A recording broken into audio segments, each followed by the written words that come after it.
Hey everybody, Scott Holden here. Before we get started with the show, I just want to take a minute to tell you where you can find us out on the interwebs. That's right. First, you can find us at ThatManOnFatMan.com. That's right, ThatManOnFatMan.com. It's the central hub and the place where you can find links to all the other stuff I'm about to tell you about.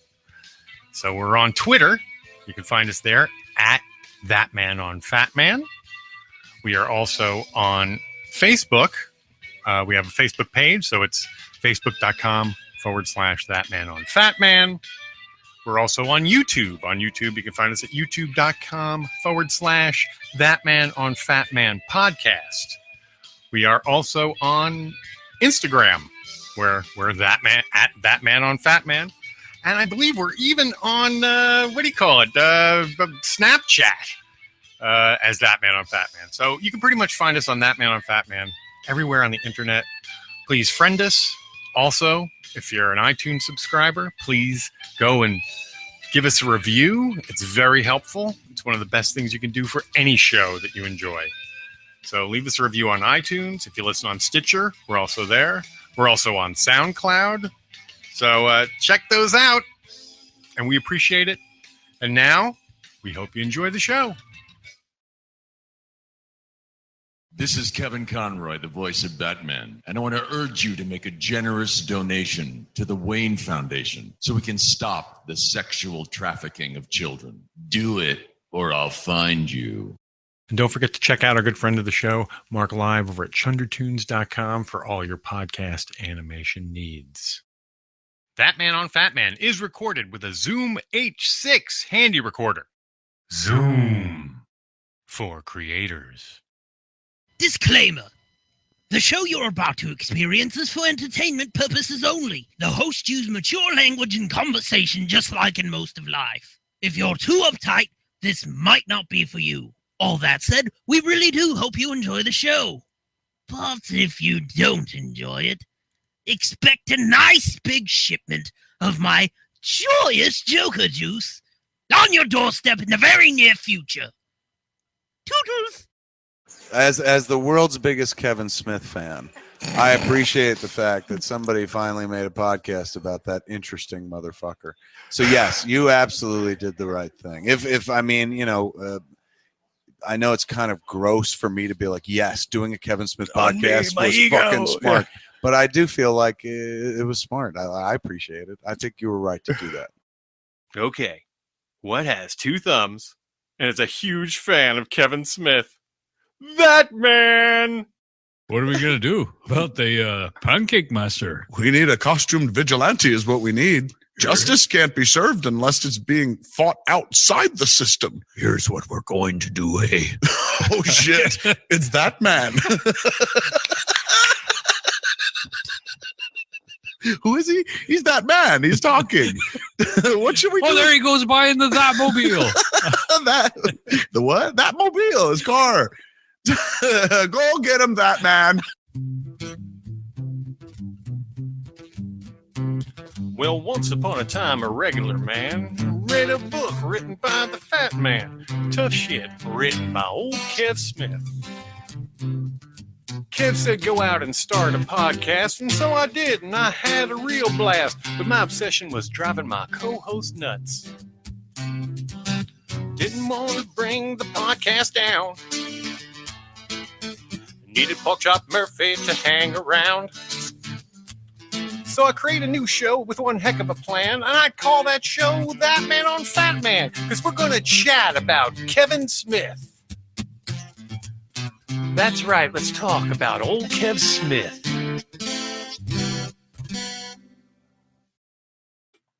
Hey, everybody, and welcome to this episode, what are we, 34 or 35? I think we're 34. I think so. Episode 34 of ThatMan on FatMan. I am Scott Holden. I am joined here in the wonderful That Cave by none other than co-host extraordinaire, the one, the only, the sexy, the exuberant, the wonderful Gene Holden. Wow. Hi. And everybody. there we go. They were both on the show here now. Wow, I'm getting better at this video thing each week. Yes. So, Patting yourself on the back. yes. Well, there's a lot going A on. big old attaboy for you. Yes, there's a lot going on. A lot going on. Yeah. But before we get too far into the show, Okay. let's do the SMED lines and get it out of the way. So first, I'm going to cut over to your pretty face just like that. And the next thing you know, everyone's going to be experiencing the SMED lines.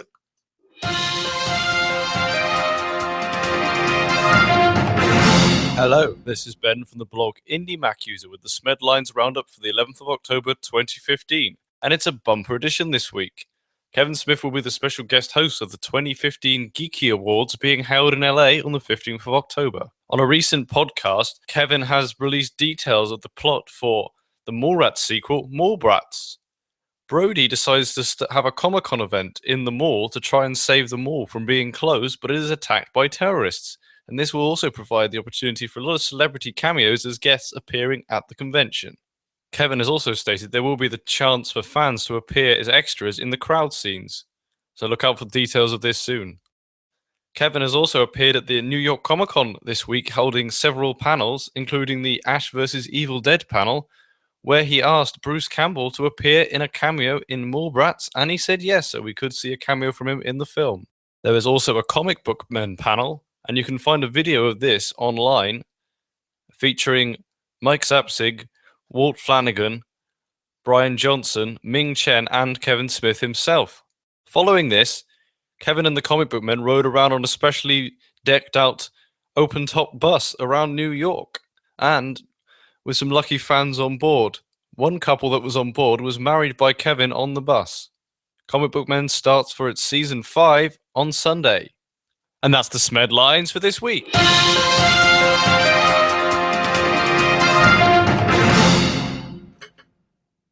And there you have the SMED lines. Let me Hey, bring Ben's great. let me bring Sweetie Pie back up here. There you go. Ben is full of enthusiasm. Yes, I love he it. is. I definitely agree. So, I'm kind of full of enthusiasm. are you? Yeah. Cool. I'm still like reeling from yesterday or last night. Cool. Well, I am too. And to help us walk through sort of all the events of last night and to also, you know what, that's why, and to also fill us in on events of his own. Awesome. I'm going to bring online via the Skype machine, Mr. Big Daddy Jimmy V. Let's hope that this all connects with no problem. Does he get to be on video too? He won't be on video because I'm not exactly sure how we can do that with this particular setup, but you'll definitely hear him. Okay. And we'll be on video. We are. So. And plus, I don't want to overtax the feed. Right. So here we go. Has he been waiting? He's been standing by. He should. So this shouldn't be too hard to connect with him. What a patient soul he is. He's probably waiting. Sir, Mr. V. Hello. Testing 1, 2. Mr. V. We can hear you. All right, I can hear you good. Awesome.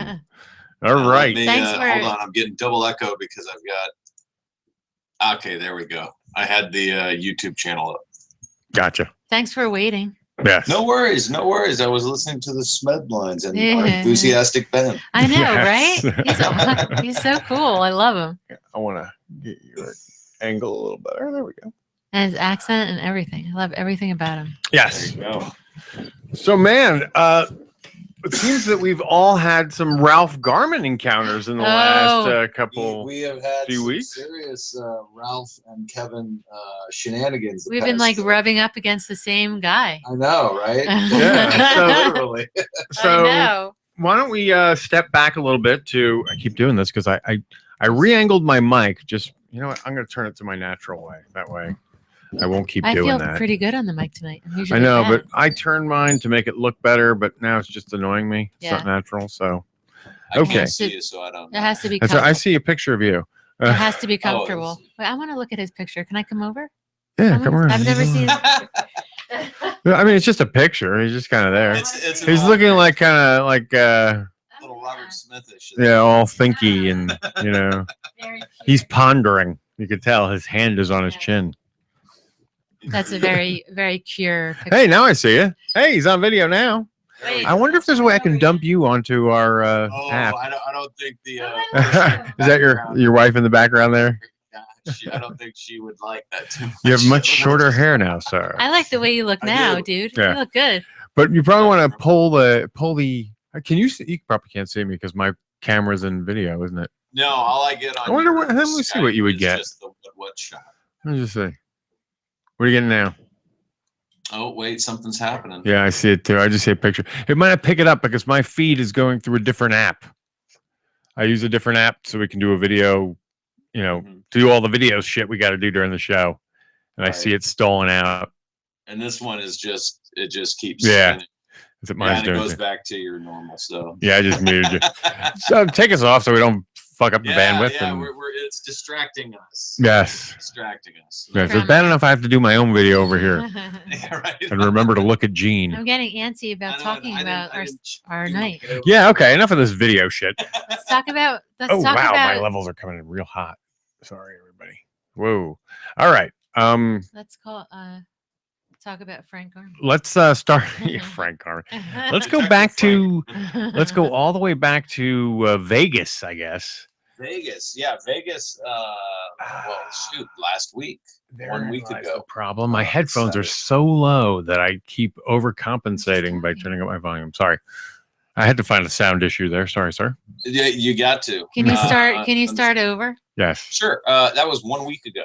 Okay. Literally, last Saturday night. So your Saturday night, my Saturday night, they kind of overlap. Now, I understand you've talked to Chris and the Hitch Bat.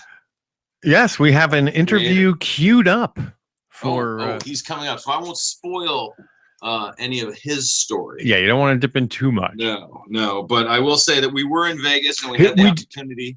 We didn't cover any of your blackjack or any of that kind of stuff. So, okay. Good. Well, we went to Vegas. Initially, it was thought, hey, great opportunity, party with Vegas and Kevin and Ralph, and Vegas with Ralph and Kevin. Couldn't be any more fun. So we said, yeah, why not? We got friends there, so we said, let's do it.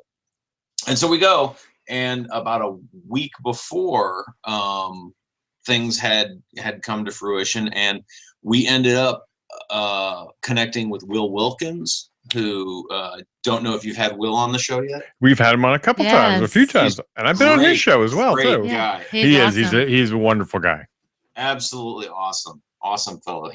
So I got to we met Will for dinner. Chris and Hitch Bat. Actually, let me just interject that Will Wilkins is due to be in the film. Oh, very nice. He's one of the folks we're coming out there to film. Good. He's really, really nice guy. Yeah, he's good people, and his IT background gives him a good slant into everything. Oh, absolutely. So we meet him for dinner with Chris, Hitchbat, and the Sean Bus, and we had talked a little bit on Twitter, messaging back and forth about if it's going to happen, making it happen, him connecting with Ralph and Kevin. And so we were able to meet him for dinner, and then he got Hitchbat on stage. Where'd you go for dinner? We were just right across from the venue there at the Hard Rock, a little restaurant called the Pink Taco. Ooh. Yes. Yes. That's kind of a sexy name there. I know, right? That's Vegas. Vegas say pink tuna taco. Pink tuna taco. So the Pink Taco, they did have fish tacos there, of course. So, of course they did. But we had that, and then we did the show, and just absolutely had a great time at the show, and after the show, because Will had gotten Hitchbat on stage. They talked about it, and then after the show, we said, well, let's wait around and we'll see if we can't get a photo. And Will was right there, running backstage to get them to come out to take that great photo that we got. And so then we stayed and actually watched the second show, Jay and Silent Bob Get Old, and just had a blast. So that was just a lot of fun. So he did two sets. He did two shows. Yes, we did. We actually got to see both the shows on Saturday night. That's cool. Yeah, so that was just a lot of fun.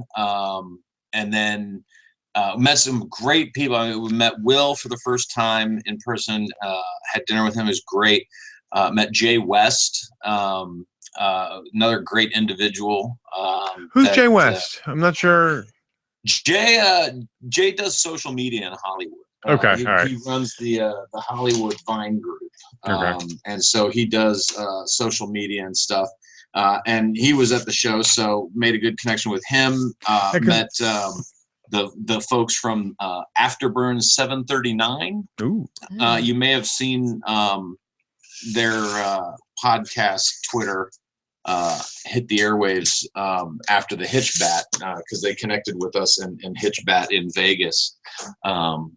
But yeah, check them out. Afterburner 739. They're in Ohio, and they do a podcast there. Ohio, didn't they just legalize marijuana for recreation? You know, we had a brief talk about that. They're working. No, they're on working on it. That's right. That's right. What they've got is it's a unique proposal for their medical in that it can only be grown on a specific 109 acres of land, I believe. But the argument is it right in the center of the state? No, it's because then they would truly be high in the middle. Yeah, it's spread out, but the people that apparently wrote the bill own the 109 acres that it will get grown on. So yeah, a little bit of shenanigans there, I guess. But I don't know. That would be. I think that would be a shame. Social justice should just make this like totally. They should just. The president has the ability to just deschedule a drug. True. As an executive action, he doesn't need congressional approval or anything. But you guys know Oregon just approved legal recreational. Yes, we heard that. Really? Yeah, but see, that's the so thing. essentially the whole West Coast, the Western Seaboard is now all pretty much legal. Oh no, not California, not California. Right, recreational. It's Washington. What is with you guys, man? Well, here's the thing. We've got it on the 2016 ballot next year, for a year from now, and if it passes, or when it passes, yes, it's a slam dunk in Cali. Americans will live in a state that allows recreational medical marijuana. And when you talk about those kind of numbers nationally, 1 in 6, that's going to impact a lot more places. Yep. Sure. Yep. So that's kind of the idea right now. But with Oregon just having, gone recreational, there's not a big hoopla like there was when Colorado or it's getting easier. I mean, it's becoming like, the third launch to the moon. It should be a big deal. Why isn't it out there more? For the same reason that nobody cares when there's a school shooting. Oh my God. Well, we're becoming a little anesthetized. Yeah.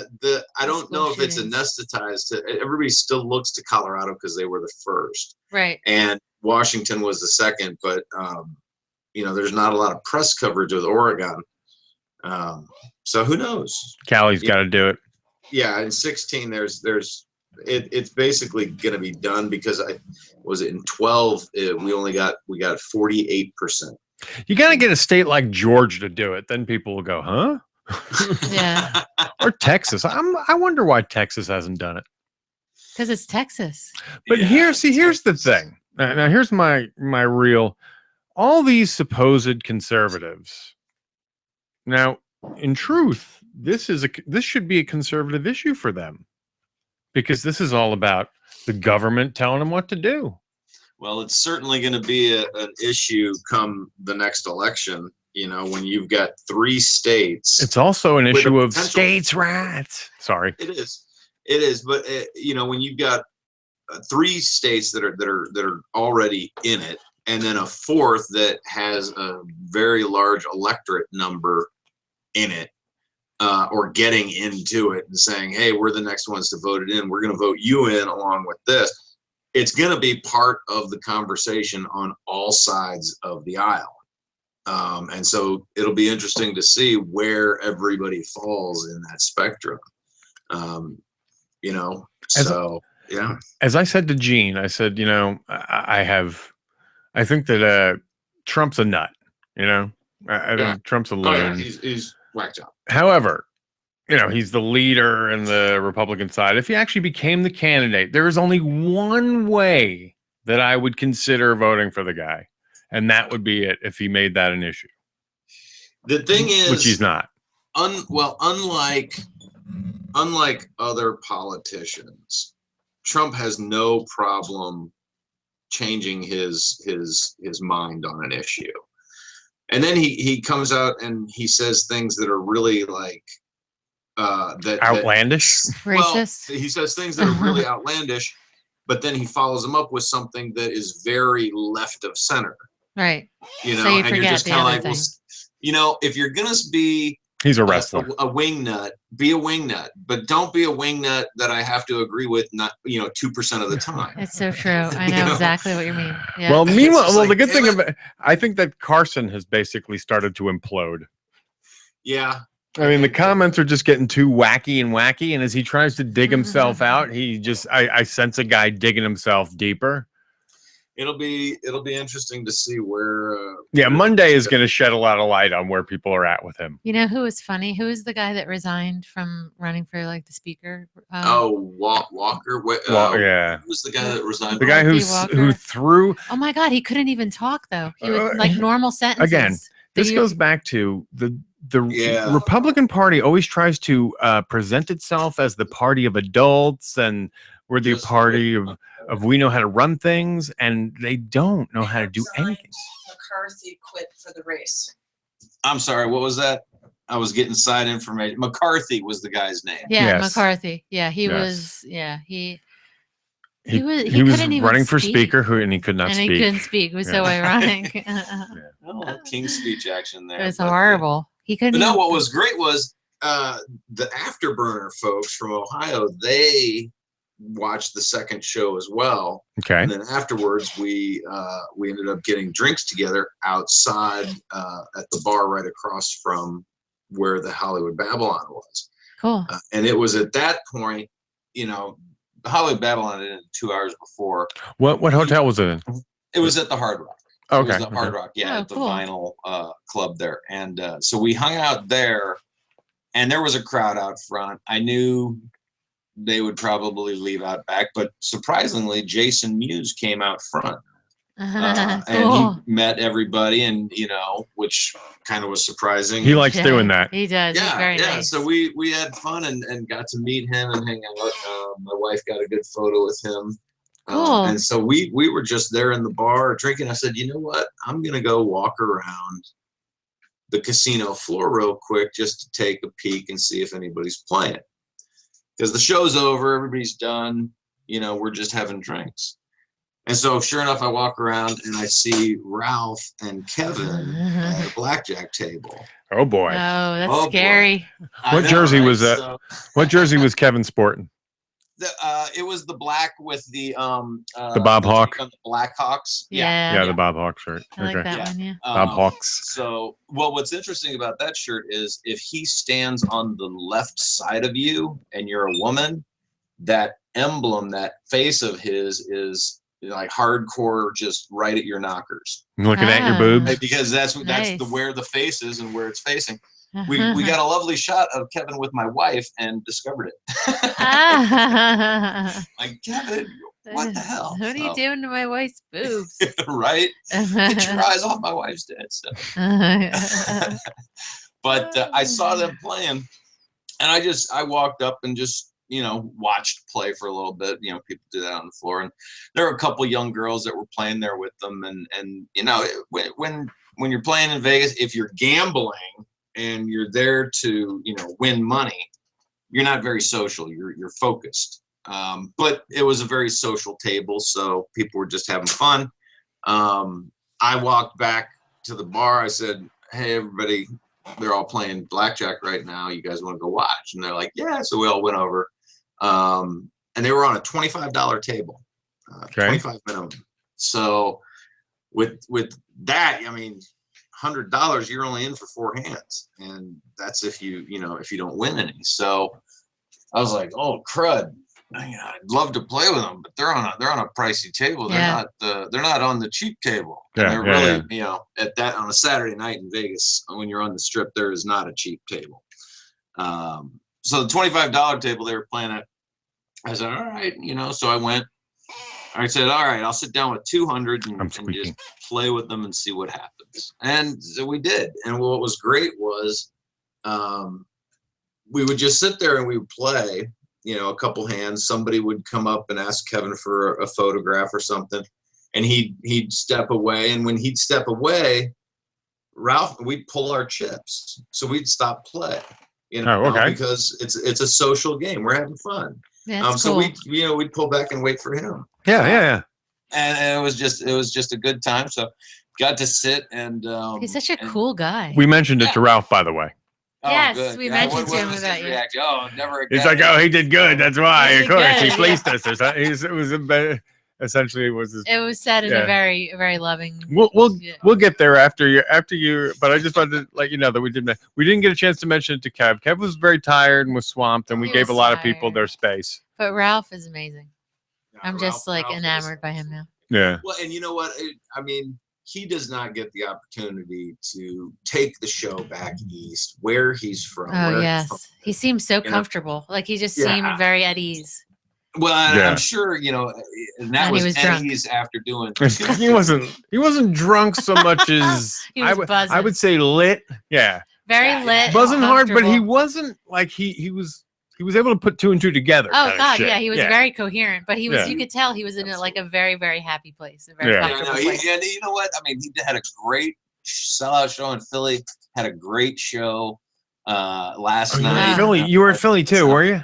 No, I wasn't in Philly, but Storm Raven was in Philly. Yeah, Storm Raven. Shit, right. we should have rung Storm Raven. Yeah. We could totally talk about we that. could, hey, okay, well, tell us about the Philly. Sure, that was amazing. But in playing in Vegas, what was great was being able to just sit and chat with Ralph. Yeah. Just about everything. Hey, when's any word on the Diamond Select Toy podcast pal version of you? Yeah. When are we going to see that version come out? When are we going to see that kind of stuff? Any word on working on another DC, Batman 66 book, any kind of thing like that. So no real answers, but just being able to sit, chit chat, lots of questions. Same thing with Kevin, being able to sit and play. And while I did well, I did good. I got a lot of cards I shouldn't. It would be like, hitting on a 13 and pulling an 8. Oh yeah, like I don't know that kind of stuff was happening left and right for me. I don't know the rules of you. blackjack, so like when I do well, I just do well because it's complete fluke. Yeah, but good. Like for I don't you, know though. when to double. I don't want to double down. I don't know that shit. When I sat down with them, I said, because it was just at that point, I went in as the two girls that were sitting there got up, and I sat down. So I'm third man. I was last in line to act before the dealer. And when you're in that position, you usually are not doing well. Well, usually you're not, but it's the responsibility falls on you not to screw up and play like a jerk either. Right. Yeah. It's true. Because if the dealer showed the 3, especially in front of Ralph and Kevin. Exactly. That's exactly what I said. I know. Look, I'm on the wheel here, so my job is to make sure I don't screw up your play. So if I'm playing wrong, he goes, "Don't worry, we'll let you know." So, yeah.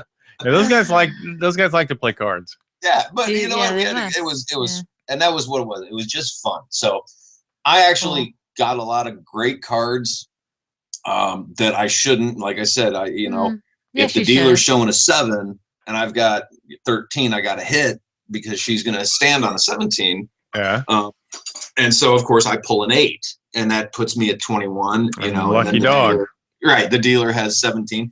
And so that kind of stuff was happening. So it got to the point where the 200 I sat down with was I had more than that, by, 4 or 5 chips. So, by about 100, 150, 200. So I put the original in my pocket. Kevin's like, smart man. Yes. And so as we played, both Kevin and Ralph, they weren't doing as well with the cards, luckily, as I was. But what would happen was like Kevin got down to, he was out, his chip was down, I slid him a chip. He played it, he won, he slid it back. Oh, So Yeah, it was that cool. kind of camaraderie. Any interest? No, we were literally just wanting to have fun and to play and have fun, and that's what it was. So from that aspect, it wasn't about the money. It wasn't about I was just there having fun with them and being able to, and then hey, he was able to play 4 or 5 more hands, whatever. We were able to sit there. So that was a good time. That's really cool. You know? An awesome story. But the other thing too is I watched with the young girls when they were there and they were playing. He did the exact same thing. One of them ran out of money and he had chips in his head. He slid one over. He said, "Oh no, here, got this. We're good." So that kind of stuff comes around and goes around. Well, and you know what? He attracts people like that. Right. Attracts people like that. Yeah. So it was fun to play with them. I did well. Next time I won't be so lucky. Yeah. Because blackjack. It's so a did fun you win? game, So did you win? Yeah, he won apparently. Yeah, he was the winner I that ended night. up. It was. I think I started with 200 and I walked with 350. Good for you. But at $25 a pop, and then double down. Suddenly you're betting $50. Yeah. So yeah, it was easy come, easy go when you're dealing with just $200 and those kind of bets. I just got lucky and was able to pull out when I did. They walked away. And walked away. Good man.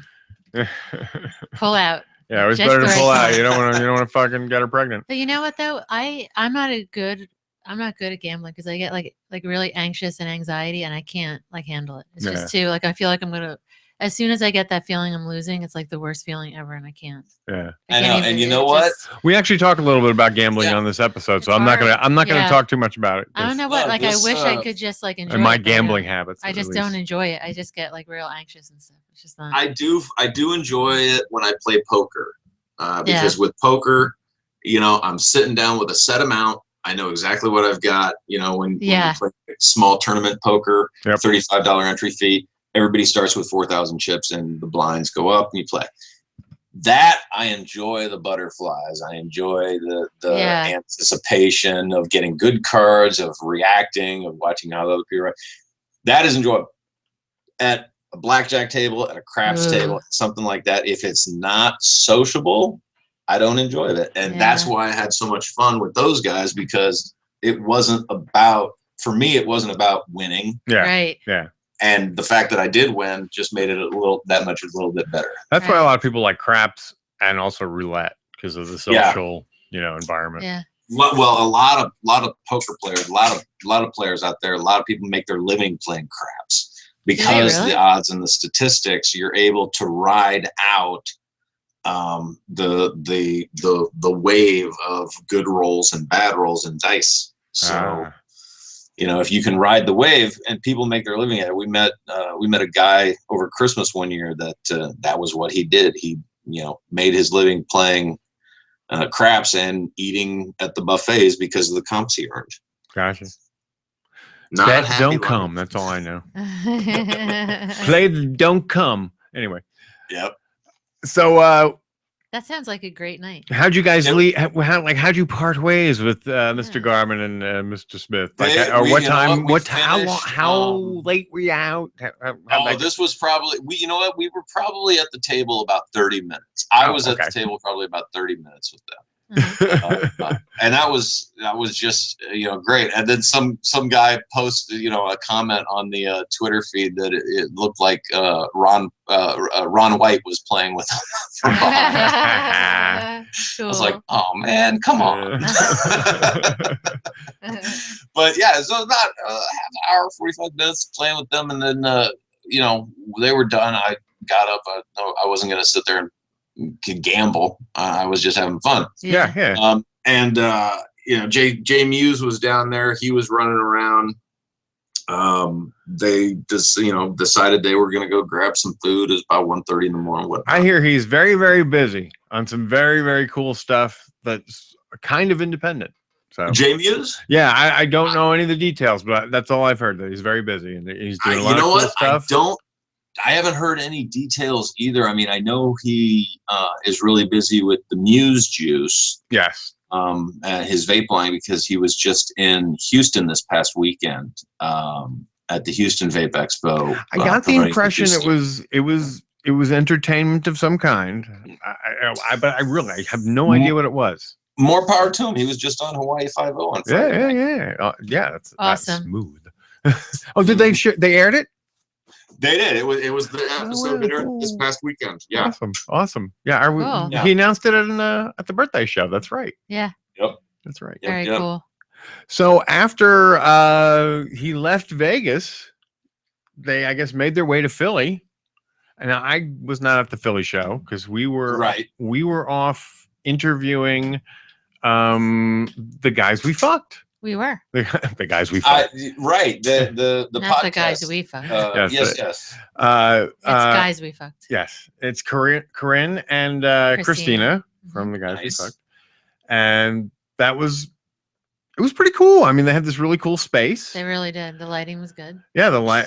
Apparently, they have access to like a full studio suite room. Mm-hmm. Wow. It's sort of like a rent an office, but included in the office is also some recording spaces and as well. So I'm sure there are a lot of places, or at least a few places set up like that in New York City that you could rent by the hour. Yeah, and this was in Midtown. It was right down it was like a stone throw away from frickin' yeah. I mean, it seemed like almost everything this weekend was off 34th Street. It was really cool. Oh yeah. No, Kevin. and I love that area. Oh my god, it's awesome. Because I used to do events with my old company. We would do an event once a year. I did 3 of them at the New Yorker Hotel. Oh, okay. Right there. So very familiar with was it 8th and 34th? Yeah. And the New Yorker, the TikTok diner right there. Yeah, that's where we ate last night. That's where we ate again. Oh yeah. We did. We ended up going there again. Late night after the show, perfect. Absolutely. It was so much fun. Yeah. Oh my god, I want to do over. So great location though. So. It's so much fun. You have to come. Oh, but actually, wait a minute. I was going to say, I jumped way ahead. I'm already at Comic-Con, but there was Thursday first. Yeah. Okay, yeah, Thursday. I'm forgetting poor East Coast. Electric City nerds as well. Yeah. God, I've been fucking busy. So back on. We got to rewind back to Wednesday. Back to Wednesday, we sat down with 3 guys who came in from South Carolina in the midst of this the rain torrential downpours that were going on down there. Yeah. And these guys had, I guess, no real idea of, for whatever reason, I guess they were trying to do it on their own, as they explained. And so they didn't really consult us. Like, hey, what would be a good way to fly in, and where's a good place to stay, or anything like that. They just kind of did it. Oh, okay. Hey, we're going to New York for the first time. We're going to do this. Yeah. So, what they did was, I remember seeing a post, and they're like, "Hey, when we land, we're gonna jump on the train, and we're gonna go to Times Square and get a room." And I was like, well, okay, you need to know some things. It's not Disneyland. You can't catch the monorail to you don't have park hopper. The city's weird. It's not built conveniently, although it's gotten better. No, but there's ways to get. I mean, there's a subway, but you have to. Well, there is a train, but you have to. Yeah, you have to know how to do it. You have to get. Yeah, you have to get from the train to the new Liberty, the Newark Liberty Airport station. Right. You can't just be in the city and know exactly what to do. Yeah. So, no way. But it doesn't matter, because what happened was one of the guys on the show turned to his wife and said, "Hey, can you book the flight for us?" And I guess she went off to work, and at work she ran into a guy who flies into Jersey all the time, and he knew a deal. Oh, he knew a deal. Yeah. He knew a deal. Now, okay. That's scary. If you're not from Jersey, what you don't know is it's sort of like 2 states. It's North Jersey and South Jersey. Now, recently they've invented Central Jersey, but it really doesn't exist. Most of what's Central Jersey is the shore, and it's therefore South Jersey. Now, Makes sense. South Jersey is really a suburb of Philadelphia. North Jersey, a suburb of New York. Okay. So this guy was used to flying into Philadelphia. So I'm sorry, I'm taking a sip. So what he did was he said, if you fly into this airport or this airline, it's special. It's like $100 flight, and it's a real like quiet airport. Blah blah blah. Turns out, real like, quiet because it's in Trenton, and Trenton is South Jersey. I mean, it's about 2 hours away. Yeah. Okay. But these guys have no car. And it's kind of not like some parts of Trenton aren't the greatest areas. Yeah. I mean, it's not a great neighborhood. So you have to be like, okay, which part of Trenton? And it's not a real airport. It is closer to a private airport than a. Gotcha. Well, which is fine, but there's other ones in New Jersey they could have gone to, like Morristown, and it would have been like so much easier, like 20 minutes. Okay, this airline, which I can't remember the name of, only flew into Trenton. Oh, okay. So that was the so $100. That's why it's so airport. Cheap, because nobody wants to go. I mean, so that's where they wound up. If you were flying into Philly, that's a good I wish option. They would have consulted us, because we would have told them don't do that. Yeah, we would have had them fly into Newark. Yeah. Which is where they thought they were flying into until they looked at the tickets. Oh my God, was he pissed at his wife or what? I guess. Damn. So then they get to Trenton. They don't know what to She's do. In trouble. They take New Jersey Transit here, and New Jersey Transit to get to Trenton, where we were shooting, which is a town called Basking. They took a train all the way. Ridge. Yeah, the train ride was like 2 hours. And it stopped at like every 5 minutes. It stopped. Yeah, it stopped at every. Oh my God, that would be torture. Again, in their minds, they're thinking we're going to jump on a train. They're thinking like it's a subway or a BART train if you're from San Francisco, or like an actual train. No, but it's like a big, like an LIE type train, or a New Jersey like train. an Amtrak train. Yeah, so they had the trip from hell. They got in on a red eye and were essentially traveling up until the time we started shooting. My God, but I heard they were so sweet. No sleep, no nothing. Oh man. And I have to say, while I like, I don't know what you want to, I like comedians and celebrities and those folks. Right. I have a real soft spot in my heart for interviewing the up and podcasters like myself, the next generation, the up and comers, these guys. And they kept their I heard they were sweet as could be. Yep. Still. Yes, because they're Southern. They said yes, ma'am, and no, ma'am. Yeah, but the thing is, like, after all that they had been through, oh my God, you think they would have been like, It's gonna be a fucking long show, by the way. Yeah, but no, man. Come on. They were living on, I mean, think about it. This was probably their first con. No, they weren't coming up for the con. They were just coming up for this, just to be shot. Yeah. And now originally they wanted to stay a little longer, but whoever booked the flight screwed everything up. Oh, his wife is gonna get it, because they should have stayed like 6 days and gone through the con. So they literally came up. They spent like all night traveling to get to you. They get to you. They shot the interview. The next day the con starts, and I'm sure had that lunch. they would die if they knew that. We had lunch. We swung by that cave very quickly because I had to get something, and then I took them back to the train station in Newark so they could catch the train back to Trenton. Right. They Ubered. I know, That's the other thing. wish they Ubered from the train station to the location of the shoot. All they would have had to do was call. I wish they would have called. But they didn't tell us anything about any of this until they got on the set. I mean, because then they could have gotten like a couple days at the con, even if they wanted to leave like or whatever, Friday whatever. or something. It was all. But I'm sure, like, if they knew that it wasn't even in their on, mind. They were just coming up to do but the movie and get back. I know. And they probably have jobs. They probably have jobs, so it's like not so easy to do that. Oh yeah. Yep. Wow. Well, see, that's when you do what spirit. you love, those kind of things, they're not sacrifices. True. And I guess they were making it like an adventure, you know? Yeah, they seemed like they were really cool guys. Yes, I just think they wanted a smoother adventure. But I would have. Con would have made everything much better. Yeah, it would have. And you know what? Although I am beginning to think that there's that cons are called con by no accident. Because you know what? There's parts of it that are crazy. At NYC Con, man, I just. What was the price tag? Well, worked out for me thanks to a listener and Nick a fellow Franco. podcaster, Nick Franco. Silent, aka Silent Bob. He hooked me up because Oh. someone backed out on his ticket. Oh, and, nice. And he also knew that it would be a good resource for the movie. He's such a great guy. You know, yeah. That's a write-off right there. He presented me a nice discount, so I really I thanks, Nick. Yeah, well, I tell you, man, that the Stan Lee's Kamikaze, LA's Comic-Con the little one that we have in over Halloween, we got those tickets. They think when they went on sale with 3-day pass, all 3 days, Friday, Saturday, Sunday. $50. Oh, nice! That's so awesome. That's great. And so yeah, they were cheap as I think last year. Really good. Top end is like 75. Oh wow, 75. That's very so reasonable. Very affordable. So is it different? But like, do they as nickel you and get dime you? closer? Is it like the new video game thing where now you go there and they just like it's probably more at the you door. need to buy more chips. It's probably more. Well, they nickel and dime you for the autographs, like Which they always right now. do. They do everywhere. Yeah, yeah, but yeah. I don't blame the people though. Some of them, I really don't.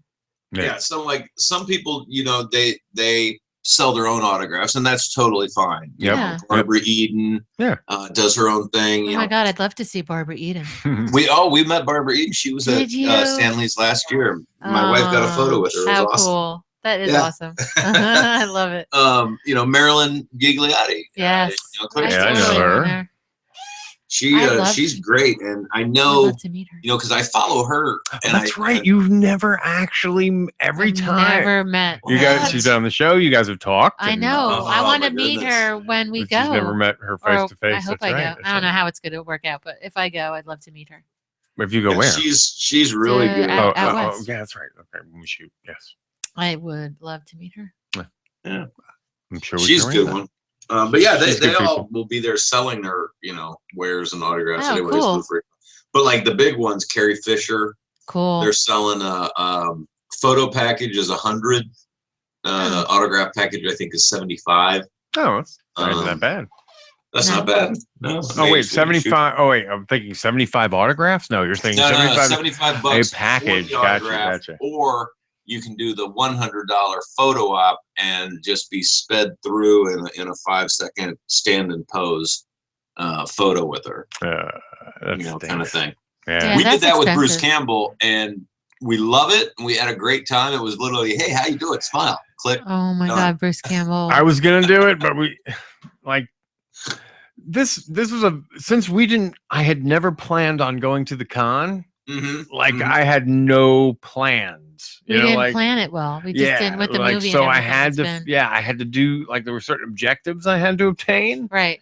And those I kind of, you know, I got B-roll. That's essentially at the end of the day, like I couldn't shoot anything else that I really wanted. Unfortunately, you know, there are a lot of no cameras, none of this, none Yeah. of that. So, Oh yeah, well, you know, that's kind of the case. But like, if you guys, I mean, yeah, Kamikaze, you know, well, we great- would like to make San Diego at some point. Although we got after Diego. experiencing NYC Comic Con in all its full glory. I mean, it's getting insane. some of the cons are insane. Some of the like you New can't York, even fucking walk. yeah, no. New York is insane. I Yep. know. San Diego is obviously just Yep. phenomenally insane. WonderCon is actually pretty good WonderCon. down in Anaheim that they do out here. cool. I like dorky RPG cons or gaming cons too, because then Georgia. you don't get like all the same. You know, What's they're not big. What's the big one? That big giant one they hold in Atlanta every year. I don't know about Atlanta. There's a huge There's Origins and there's Gen Con. Those are the two right. big ones. But Those are are Probably the Gen two Con. board gaming ones, but the one in Atlanta, and I wish I remembered the Oh, name is it of video gaming? You mean? No, it's kind of like an amalgamation. It's like a con meets Gen Con. You know, it's kind of like they put board games, and it's kind of the one in Atlanta is like a mini San Diego Comic Con and a mini Gen Con put together. Wow. Gotcha. That sounds like your speed, sweetie. Well, Yeah. hang on. We're conning out. Let's get back to I'm the like, objective here yeah. because we've drifted so far We've drifted. afield. We're drifting away. So okay, so the con happened. So all right, we shot those poor guys. They went. Dragon Con. Dragon Con. Yes, I know Dragon Con. That sounds cool. I want to go there. All right, so Yeah. so those guys, they make it. I drop them off. They go back. We shot. They were very nice. Oh, I didn't get Like to meet all, them. they're a podcasting group of 3. They've been doing it a long time. They have a bit of local scene going on. Very cool. Very entertaining show if you listen to it. It's in the wheelhouse that we're all kind of familiar with. 3 guys having fun and doing their And thing. it's video too, though. A lot of interviews. I think they use video, don't they? Yes, they do use video. I think they They have YouTube. No, they didn't use the same app. I thought they They did, don't. but they don't. No. Anyway, so then Thursday rolls around the next day. I get the Nick Franco actually drops by the shoot to give me the Is that what he was saying? badge. He is so Oh. amazing. Where does he live? Nice. Well, that actually made sense though, Is he because far from us? that it was a good meeting place because it was closer than coming to our place directly. Mm. So People are just amazing. yeah, it was very cool. But I plus, he know. got to meet those guys too, and that was He's just another. so nice. So he was another witness to their crazy plot. Yeah. He's so nice. He's such a cool guy. Yeah. So then I got to go to the con the next day and got to see the Comic Book Man panel in all its glory. Very cool. Yes. I watched it this morning, actually, once I found that link. What I was curious was about how they picked who got on the bus. I guess they probably notified them in advance. They had the Yeah, contest. it had to be they emailed them, and it was only through the Facebook that they picked, right? Yeah, I assume. I Well, don't you know. had to. Yeah. Here's the thing. By the time I got out of the con and started looking for, here's what happened. I started Mhm. looking for the bus, but I'm pretty sure I started walking the wrong way around the Javits Center. Oh. So when I got to about, I don't know, 2/3, well, essentially the stage door at the side, who comes fucking wandering out, like right in front of me? Dave Mannheimer. That's Coming, so cool, and yeah. he's coming right at me. He's got like a hat on, and he's got his sunglasses on, he's all incognito. Yeah. Yeah. And he's looking at me, I'm looking at him. The sunglasses did throw me, but I knew it was him. And then I'm like, David? He's like, yeah, fuck. So rather than go looking for the bus, we ended up walking and talking about, shit that, the movie, and he's doing some music stuff. And so we talked about that. And Yeah. Yeah. I'm sure Jordan or somebody within the company made the selection. Yeah. Of the people, because like the couple that got married. Yes, you know, exactly. They knew that was going to happen. They seated them at the very front, right where they needed to be seated. Yeah. I mean, well, So yeah. I'm it's sure not so much reality as unscripted. Yeah. Unscripted. Well, no, but you had to reality. put why do you think you should be the one that they pick? You had to do like a little thing. Yeah. You know what? Here's the thing. But it's good that a woman picks it because I think we're like better at that stuff. I wasn't going to take umbrage of that. At no point did I think that we would be picked because, I mean, Oh no, I that's almost. not All our. right, we will talk about this. Soon. The only reason I will give you my. Here's the honest- only reason I wanted to be involved in any. I would have wanted to be involved in any shape or form to shoot for the film. I know, That's it. but I That's will it. To when get we some get B-roll. when we get like further into the story. I'll tell you my thoughts on, but not right now. Okay. Yeah. Well, Gene, Not right now. we're almost an hour in, and we have an hour interview to play. How It's much- like, how much- damn. I just okay. It's gonna be like I a will do it 3-hour now. epic show. I will do it now. In 2 Okay, seconds. I will do it now. When Big Daddy said, "Oh, that deserves a shout out," and then Ralph favored it on Twitter. I saw that. Oh, right. Okay. So then we were thinking that but I can honestly tell you, I don't think we'll ever get one. Oh, a shout out? I don't- You know what? think- I blew the shout out because I didn't think No. about the bit. No, So don't worry because- about it. No, because I think because we're like I don't know, we're too much like Yeah. We've a already part of now. we've already met Kevin. I know, but I like, want so one why still. us meeting or doing something like that now is taking away from someone know, else. but We I shouldn't still even want want one. to. It is. And I that's do. why I hung back That's- yesterday. I know. I mean, but I didn't want even- him to do the David Bowie thing for me. You're Yeah, spoiled. occasionally, and- You're just spoiled. I do. No, I know. Few and far between. Special occasions, not. What did you ask for with the shout out? See, that's just it. I He forgot. I didn't. didn't think. I just said, you say believe thank that? you, but I didn't. I forgot to assign a voice or He something. didn't do You that. know what I mean? I wasn't thinking. That's why. I did. I thought that the money. who knows what he think? I mean, who knows? I thought that the money shot though was I sort of said, hey, because every year they're in town around our anniversary. So next year, 20-year, maybe we do, have Kevin renew the vows. Renew the vows. That would be nice. So I'd really like that. That's how you do it. Yeah. That'll get Kevin involved. Sure. No, He was actually doing that. He was actually doing that backstage. He was actually coordinating with a couple because they're getting married, and he was doing that backstage with them. And then he got Ming involved. Like, Ming, you're on this. Like, you're. Oh yeah. Well, that was all. Yeah. So we're jumping ahead. Okay. So shit! My camera just fell down. All the cameras are falling down. We have an earthquake. It's me messing with the cameras.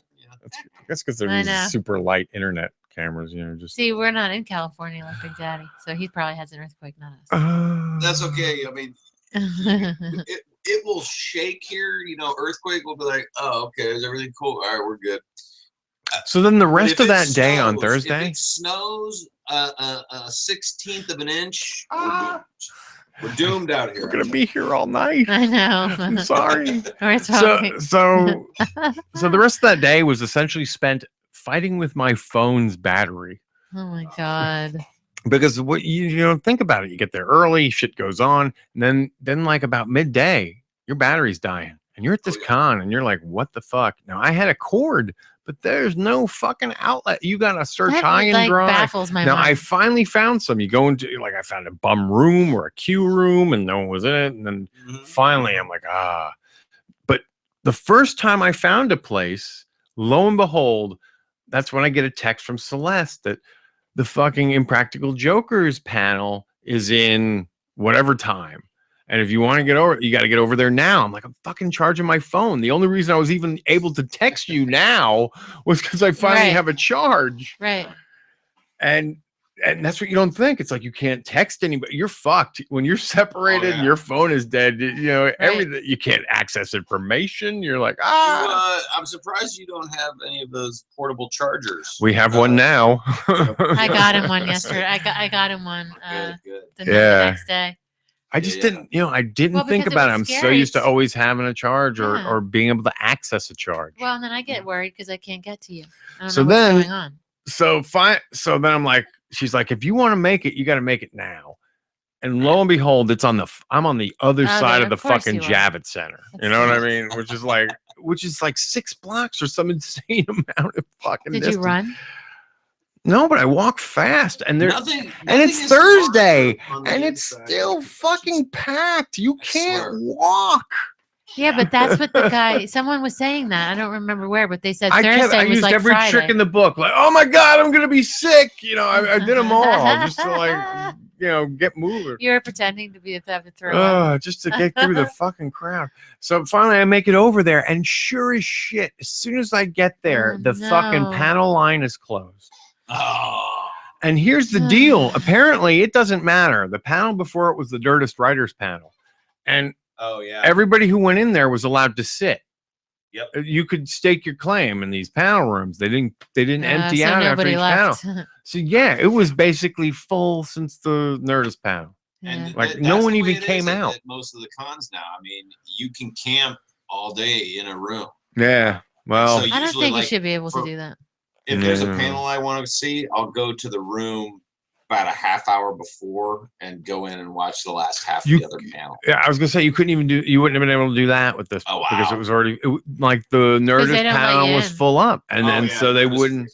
Yeah, they would they queued up the next. They said, "All right, we'll queue up the next line," but within a half hour, they already knew they had too many people, and they also knew that most of the people inside weren't even emptying.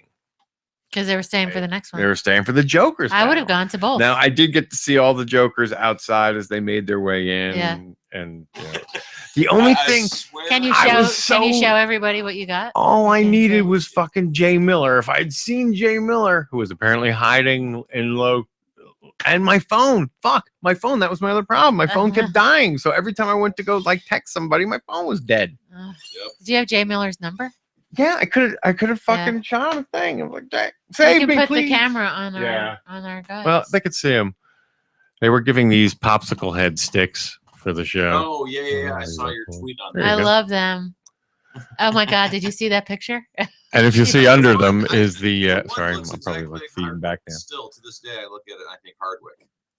Yeah. That's the We're Number One foam finger from, but which is actually a chainsaw from the Ash versus the Evil Dead panel. Yes. Which I didn't get to go to, but since Kevin was involved, they were all over the dressing room backstage. So. Oh yeah. And Bruce Campbell's going to be in Mallrats.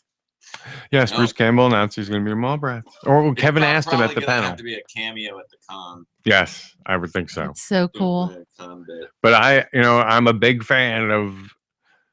Well, also, it was interesting. I overheard Kevin talking to Ralph and those guys saying that there's part of a reason why they're using the Evil Dead stuff. Because apparently Raimi has rights to, and access to all the Evil Dead stuff, but Army of Darkness, because I guess whoever they negotiated that movie with, has rights to the Army of Darkness stuff, so they can't pull stuff from there as much. Interesting. Yeah, so apparently, I wonder if they can say, like, give me some sugar, baby. Well, yeah, God, that's I mean, can you Because talk that's about so well associated with it. Can you do the Klaatu Necronomicon? You can. That's Evil Dead lore. Klaatu Verata Nikto, though you can't. That's just. Mm-hmm. And you're right. And it's also, is that Universal? I think so. Yeah. If it's Universal, then that would be, I guess, the wrinkle or something. Right. No. I love that movie, though. Interestingly enough, overheard kind of question. Kevin talked about it with Mark Bernardin a little bit on that Man of FatMan, but one of the questions I asked him sitting at the poker table, I said, come on, dude, Dune commentary, please. We need it. We need the Dune commentary. Oh. Yeah. Yeah, I agree. I so want that. He's hoping to do it live. To be able to do it live. And, oh my God. When? Where? Well, exactly. When I'm such a Dune, like, that's not even a joke. The fact that he likes Dune the way I like Dune gets me fucking hard. I know. But it's such a weird movie. Is, if you're gonna do it live, you can't say, come listen to us do the commentary on this movie.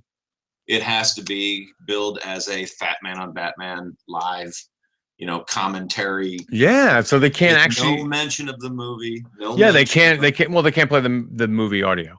Why not? Right. And they do, like they did with and they've tested the waters a little bit, being able to do the Frasier. Although because they talk, but they don't play the audio. They just have the caption. Yeah, and here's the question. Well, I don't want to get too much into these weeds, but there's that where they say public display. No, this isn't for rights for public display. That would technically be public display. Wow.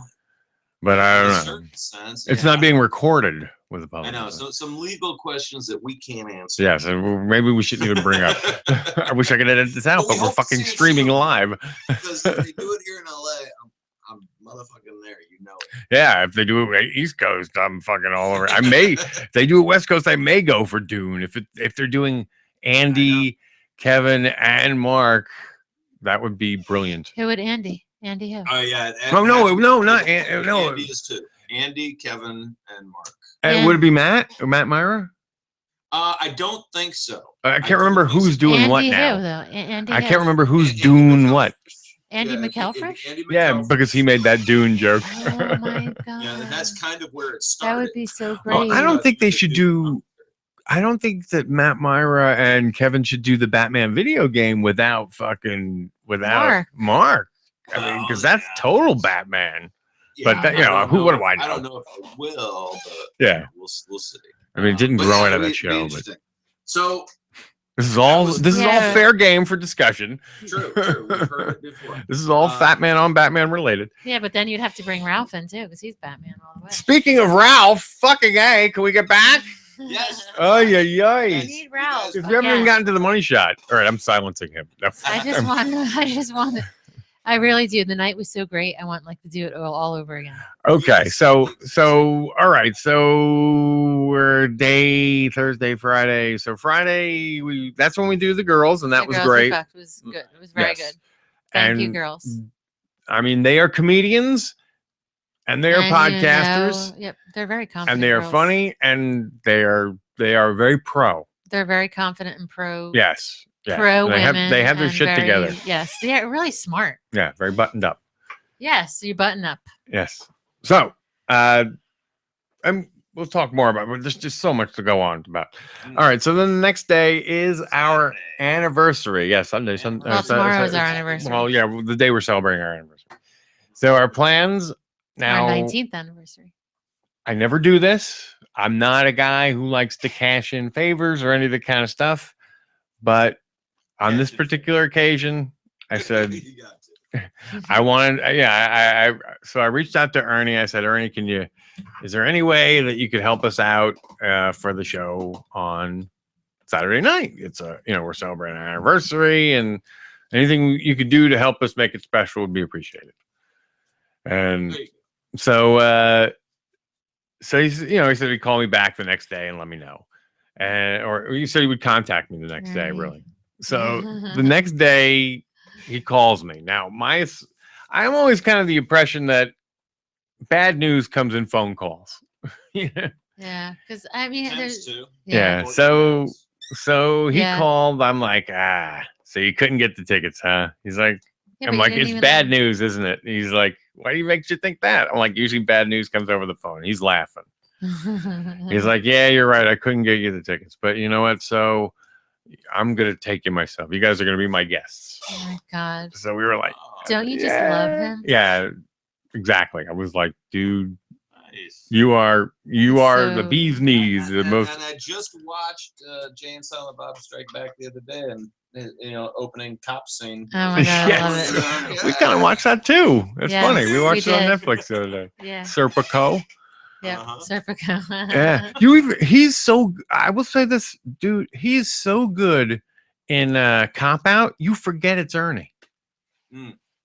Because when That's he right. told me about it, He's really good I had at to it. dial back. I'm like, fuck, you were. Anyway, so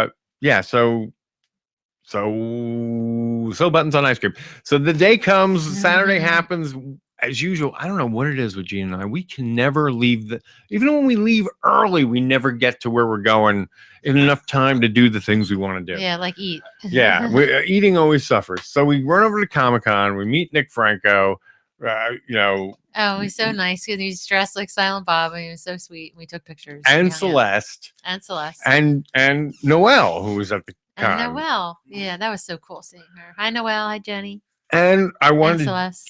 Gene to at least experience a little bit of the madhouse. It was So crazy. so we went in and did a quick walk around. It didn't take long for her to go, let's get the fuck out of here. Plus we were running behind already. Oh yeah. So we run up to the show. We're supposed to meet Ernie at 7 We were there in time. in front of Hammerstein. We did good. And we were there. And we had pizza. It was yummy. Yeah, we had a quick bite on the way in, a snack. Yeah. And so we're waiting. And Ernie's like, sending text. He's like, I'm about to go through the tunnel. And now it's 7:00. And so there's one of the security guys. He was so cool. Yeah, he's very nice to us. He's like because we were the plus ones. I mean, they didn't have our name. They had Ernie's No names or nothing. Yeah, so we were hanging, and so he Yeah. sees me going back and forth with Ernie on the phone, and after a And while, he was telling us stories about him and stuff. yeah, he gets to feel comfortable with us. We feel comfortable with him, and then finally he's like, how far is he wet? Because now they're letting in, and everyone's letting in, Right. and he's like, and Ernie's like, he's still in the car. He's like still trying to park. So the guy's like, you know what? I'm just gonna bring you in. And And I let us in, when totally let Ernie us get, in. it'll all be fine when Ernie gets here. So this guy literally walked us all the way through everything right to our seats, and it was like, yeah, it was really cool. So, and it was funny because I started His walking. name was Jack. I don't remember his last Jack. name, but it was Jack. So I started walking in like the second row. I'm like, fuck this. Why am I in the second row? So I'm like, oop, first row. Here I am. and he told us a story that was pretty alarming about the day before. Yeah. About someone maybe trying to take a piece into the Hammerstein. Yeah. Yeah, I don't know how. I don't want to tell tales out of school, and I don't really know. Oh yeah, we don't know. What really happened, but he said something to the effect of some con kid, it wasn't a fake in his fucking holster. As long as, and they fucking had to, before you knew it, the kid was up against the wall and they were disarming him. Scary, right? So yeah, Never know. yeah. So be careful out there, folks. Yeah. I mean, a con. Who screamed out, "Do it"? That was me. That was you. Okay. Oh, so you did get a little shout out. Do it. It was perfect timing. I could not resist. That was him. Nice. Of course, yeah. I was just worried about someone doing it before me. But yeah, so we made it, and we get that seat, those great seats, and then who comes along but Rob Bruce. Rob Bruce comes along, and he's about to sit in Ernie's seat. I'm like, that's Ernie's seat. He's like, I just saw him. He's in the bathroom. He's coming, and so Rob asked people just to move down so we could all sit together. Yeah, it was nice. Oh, very cool. Yeah. And so it was the four of us, and then the show began, and it was awesome. It was so great. Nice. The kissing was so fucking spontaneous and funny. Oh my God, I died. Video, unbelievable video. Oh my God. Yeah, like when they started doing it, I was so glad I got the camera on and going by the time, because it wasn't my phone. I was using my little like handheld Zoom. Mm-hmm. So it was just, I'm glad I got everything going in time. I didn't get they're essentially just spontaneously doing this video of Ariana Grande. Yeah. Who kissed some other girl on the internet and was afraid apparently that she'd be thought she was gay or something. I don't even know. Yeah, but it wasn't even that kind of kiss. Yeah, exactly. It was the exact same kiss that Ralph and fucking Kevin did. Oh my God. We're gay now. Yeah. It must have been like an entertainment. It was the best ever. Yeah. I have some of the other bits of the show, but I figure I'll wait till the show drops before I put up the video. But that one was just too precious to. Oh my God. I mean, they even say share it, Yeah. Now all we need is somebody to put it on Instagram. Accidentally, someone accidentally put it on Instagram because. Oh yeah, because that's what happened though. She accidentally sent it out. Yeah. Of her Very kissing nice. the Yeah. girl. No, I sent in. He did that great Ed Grimley voice. In Vegas during the Vegas show, and I thought that would be a great voice to do like kids books, Goodnight Moon or something like that. Yeah. Wow. Ooh, I should backpedal a little and just give a big shout out to Jeremy Ween, our buddy over at NYC Podfest, because he had a great moment at the con with Kevin, at the panel with Kevin and Sam Raimi and Bruce Campbell. Campbell. He asked about dating. He asked Bruce about dating advice. And even they, the Evil Dead panel shot out a picture of him. And this guy asked us for advice about the ladies. That's so cool. Yeah, and he's had fucking shots with every celebrity in town. So yeah, he's a bit of a star effer. Yes, he is. Go Jeremy. Go Jeremy. Whoop, whoop. Go Jeremy. Go. It's your birthday. So it's your birthday. The show ends. What happens? So the show ends, and so we're hanging out, and we're waiting with Ernie and Rob Bruce, and that's when I met somebody I had met before, the sound guy from Comic Book Bang, who I'd seen before but never been introduced to, and he's the one running the sound in Philly and New York. For the show. He was running the show. He was running the sound. Yeah. So all of a sudden, because I asked Will Wilkins, I sent him a tweet Thursday night. I said, "Hey, are you headed to Vegas?" He goes, "Oh no, they got East Coast people for that." Oh, really? Well, what happened was actually no. David Mannheimer, who I talked to on Thursday, he was running it in Philly. So that's where he was actually leaving to go get some sleep, so he could go to Philly and run it. And then Ming ran the sound last night. Oh, okay, good. So Ming did it but that guy did run the board, like the front of house sound. Yeah. For the show, at least that was my impression. So Ming just ran like the sound effects and made it's a shout, all that shit was played on time. Yeah. Which is the same thing David did So funny. in Philly. Which is what Will did, which is what Josh Yeah, did. yeah. You know what Yeah. the greatest part, you know what's so much fun is actually seeing the video, because when you listen to the podcast, you can't see the picture, when they show it. Yeah. So being there live is so cool because you get to see all the extra stuff that And you get to see all, and that's why I had to get videos of all the little dances, but it was weird because they were using wireless mics. So at one point he comments, he's like, "I can't swing, I can't." Yeah. Oh yeah. To do the mic for the shout outs. Yes. Get your cock out. Yes. Cock out, and You can't swing it around. Yeah. So David Bowie dance. Oh my God. He didn't dance, did he? No, he did. He the just whole they rubbing, did though. they did a lot of chair stuff. Yeah. So. Yeah, Kevin's quote unquote masturbatory. Oh yes. Oh He did yes, his rubbing. He does. dance. Yes, he does. Yes. Yeah. That's yeah. exactly what he did. He did all those. I love that David Bowie. That's like my favorite. And they kissed. Did we mention they kissed? Yes. They should have kissed during that song. And then I yelled, "Do it!" Do it. Now there had been duets earlier in the evening. That's why I was like, "This is going to be beautiful. This is going to be the do it. This is going to be the do it." And I'm glad fucking Ralph took the bait. So you guys are standing there hanging out. So they huddle us up with a bunch of people. I'm not sure what the qualifications were for who they picked to come back. I guess somebody knew, people. I assume that everybody that huddled up knew somebody. Yeah. Everybody. I mean, we were with Ernie, so at no point were we worried. Right. And so next thing you know, we're getting walked. This crowd is getting walked back up this flight of stairs, up a couple flights of stairs, and we're in a backstage dressing room with Kevin and Ralph. And it was like so cool. Now everybody runs over to Kevin, and I look over to Ralph, and he sees me, and he's like, "Hey," recognizes me. Yeah. And I said, "Hey," and I walked over to him, and then Gene came right behind me, and then we were just fucking. Next thing you know, we're chatting. Now there's apparently a picture in the media of Justin Bieber's cock. Oh yeah. Oh yeah. So they that was part of the news. So next thing you know, we all launched into a discussion about Justin Bieber's cock. Yeah. And it was just fun. That is what was so cool about Ralph. Like I'd never met him before, and he was just so much fun. He was so much fun. Like he's fun. He's into just goofing off and having. He's a great guy. He's so great. He's actually more fun in person than on the show. You know what I mean? Like he's looser. He's not. He comes off as uptight on the show sometimes. Yeah, and sometimes that's just shtick. being well, and that's also part of being an entertainer and stuff like that. Yeah. Sometimes you got people that are just hounding you left and right, and we can be those people sometimes. And you don't want to be that person, right? You don't want to be that person.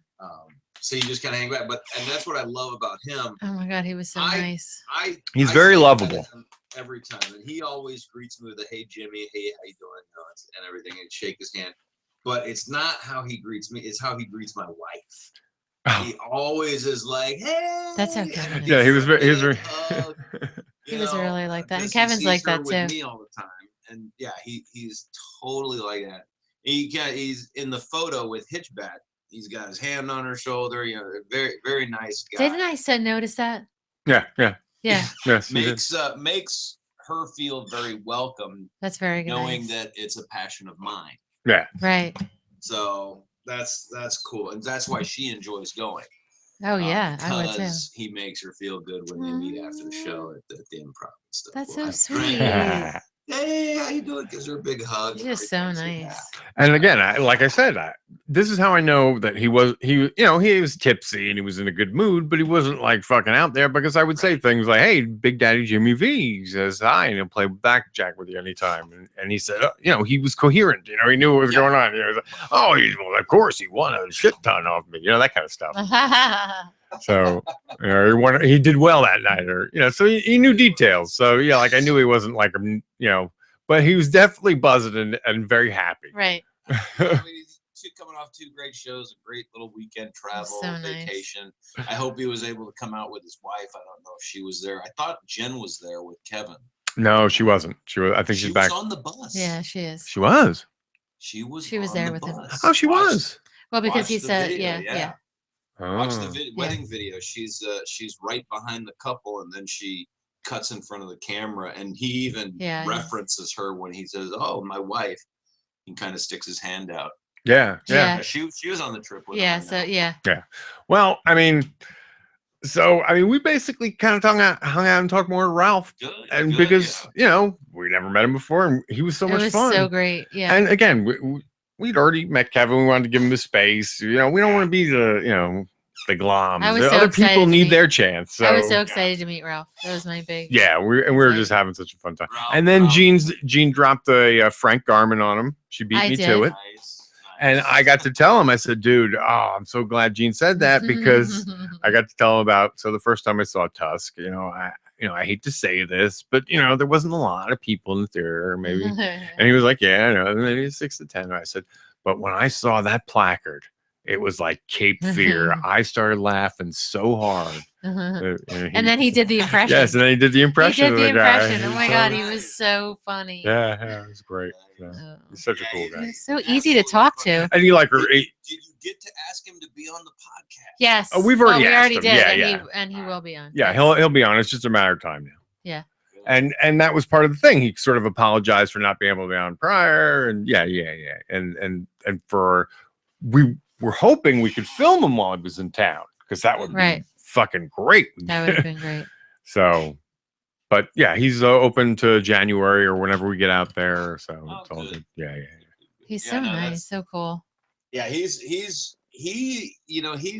when everybody falls in love with him, listening to the podcast. Yes. Because he's a great personality. His comedy is good, and it's honed because of his 15 years on radio. Yeah. And the way the podcast comedy and the way his comedy works, they do have breaks for audience laugh and stuff, but much like radio, he doesn't have an audience when he's writing his jokes or doing them on the radio. He's just doing them in a room and there's nobody there. He doesn't have instant feedback. So he's learned to write and produce without the need for that instant feedback. And it works for how he puts together the Babylon show. Well, I have no idea what their TV pilots look like, but personally, the show is so geared for nightclub and works so well on podcast. I don't know why they would want to mess with it. I love the fact of all his shows, at least you can always depend on that show. You know what I mean? It's dependable. It gives you it always gives me my infotainment news for the week. Infotainment. It could be the way it's structured. It could very easily, and I don't know the first pilot. I don't know how AMC did the second pilot. But I could see it being, a 30-minute version of This Week Tonight. Yeah. Kind of the John Oliver. Yeah. Hey, here's what happened this week. Here's who died. Here's this. With throwing a little bit of the way Carson used to do the Tonight Show as kind of a nightclub routine. He would have a couple different character pieces, before kind of an interview. Yeah. But you do something in that vein. But do you throw it on a Sunday night against John Oliver? Do you throw it on a Friday night? I think I think this concept of against other shows is a dying one. You know what I mean? Like, I don't think any shows are in competition for anything anymore because of time shifting and because of appointment. Appointment TV is dead. I do think, honestly, if AMC was to still do it, there's no reason why it wouldn't do just as good as Comic Book Men just after Comic Book Men. Yeah. No. Oh, yeah. I agree. Yeah. If you give a good lead in, that stuff would still work. Hollywood Babylon. Yeah. You get those, put those right together like that. Although it would sadden me if they were put into that format of, we have to produce, 30 shows over, in this specific time frame. Yeah. That's starting to go by the wheel. But did you hear about the other thing? Kevin said that on the bus, apparently someone asked him about Clerks Animated, and he's been getting a lot of questions about that. There were some at the birthday. There were some. He's trying to So now he's saying in the next 5 years he's going to try and someone even apparently the questioner asked him, "Have you asked anyone at AMC?" And he's like, I've never asked anyone directly at AMC if I should if they'd be interested in the clerk's card. Maybe that's a meeting I need to have. Meanwhile, he did post a photo of him and Gail Ann Hurd from the con. So Yeah. I'm sure he's just a phone call away. So. Yeah. Yeah. So yeah, that was and so afterwards, after like fucking Kevin was beat. He was It tired. was very apparent. He's very tired. He's got a lot going on. Yeah. Big travel. A lot of traveling. I know. New He York, looks back to Philly, back to New yeah. York. So yeah, so we went up and said, paid our respects and just kind of tried to get in a ballpark of when he would be able to shoot and that kind of thing. And then then Ernie came in with a cock joke. Jordan out there, or any, yeah. Ashley, well, we haven't gotten back.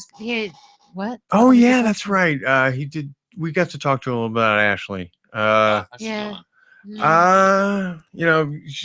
She's doing all the right things. Like nothing she did was for a bad reason. You know what I mean? Like everything, everything was, Yeah, she needed. And everybody is very not. None of this was celebrated, if you know what I mean. Like Kevin's very bothered by her. Yeah, and he didn't want to talk about it. So we yeah, don't really yeah, know yeah. anything. Other than like it was, it's not good. I mean, poor Ashley, that kind of thing. So and he loves her, and so yeah. Yeah, and we hope the best for her. Yeah, but he said, we were trying to schedule a time. Yeah, and everything, is through Jordan right now, which probably sucks and for her. Probably depend on, and it's going to depend on the mall brats.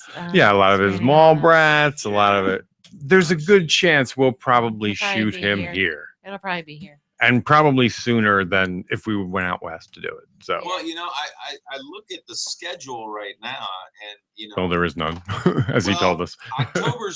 I mean, he's got some stuff. He obviously think he's traveling back today, or right now or whenever. But I think he's going to see Mom. He's doing at midnight. When is he doing that? On Tuesday, the 13th. Oh, cool. Good for him. Cool. Yeah, so he's going to be on at midnight on Thursday. Taping down there just at the Hollywood Center Studios, so we might go down to that. Where is it? Where are they taping? They tape California Hollywood Center Studios okay. At midnight down here. Cool. Just off of La Palma. So we've been to it before. You get there at about 2:45. They queue you up and how cool are you? You guys are so man? Spoiled. Well, see, but we seem spoiled to people. Yeah, too. that's true too. Go to on-camera-audiences.com. Okay. And they tell you everything in your area that's available. Well, for the shows that they handle, they'll tell you, they'll have the list of shows. You'll be able to click on them. What is it called again? On-camera-audiences.com. Okay. We should get on Colbert. We should do Colbert. Check them out and and look up Colbert tickets or it's in New York now. Tickets you want. When you guys are coming. I mean, we should talk. Like we've been on the nightly show. I got to go to the Daily Show a couple times. Right before the end with Stewart, we got to see the Beatles. Beatles. We got to see Paul McCartney on Colbert when he had still the Colbert Report. No, but so he's got that on Tuesday. Then they're doing a Jay and Silent Bob Get Old at the Improv on Friday, the 16th. He's got another improv show on the 23rd. Is he babbling on? It's out there again on the 23rd. Yeah. Cool. But then he goes. Then he jets out and he spends like a week or 4 days in the Midwest. He's doing Kansas City on the 24th and 25th, and then he's in Indiana. Are you stalking him? No, I'm on CSMOD. I got you. Yeah. But then they're back here. The interesting thing is the whole month of November open. Yes. One show planned right now, which is Thanksgiving down at his mom's in Florida. Yeah.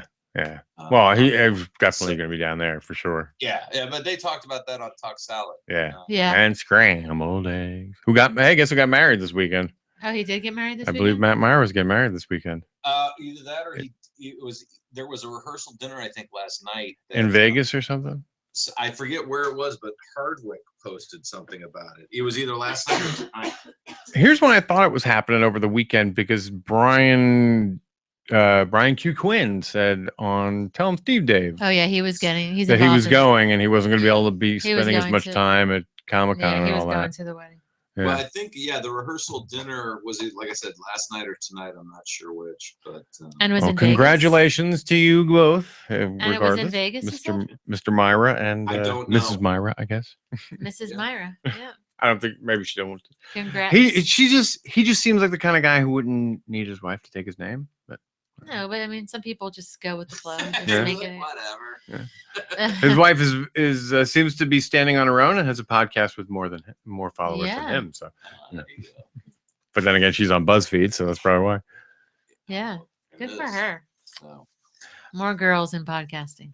absolutely. So then we went out to the TikTok diner afterwards TikTok diner. with Rob Robin Bruce and Nice. Ernie, of course. EOD. Yep. Nice. And we ate some grub and It was fun. yeah. It And was then, really yummy too. yeah. You don't realize how hungry you are until you And said fucking it. Rob was Oh, man. cranky.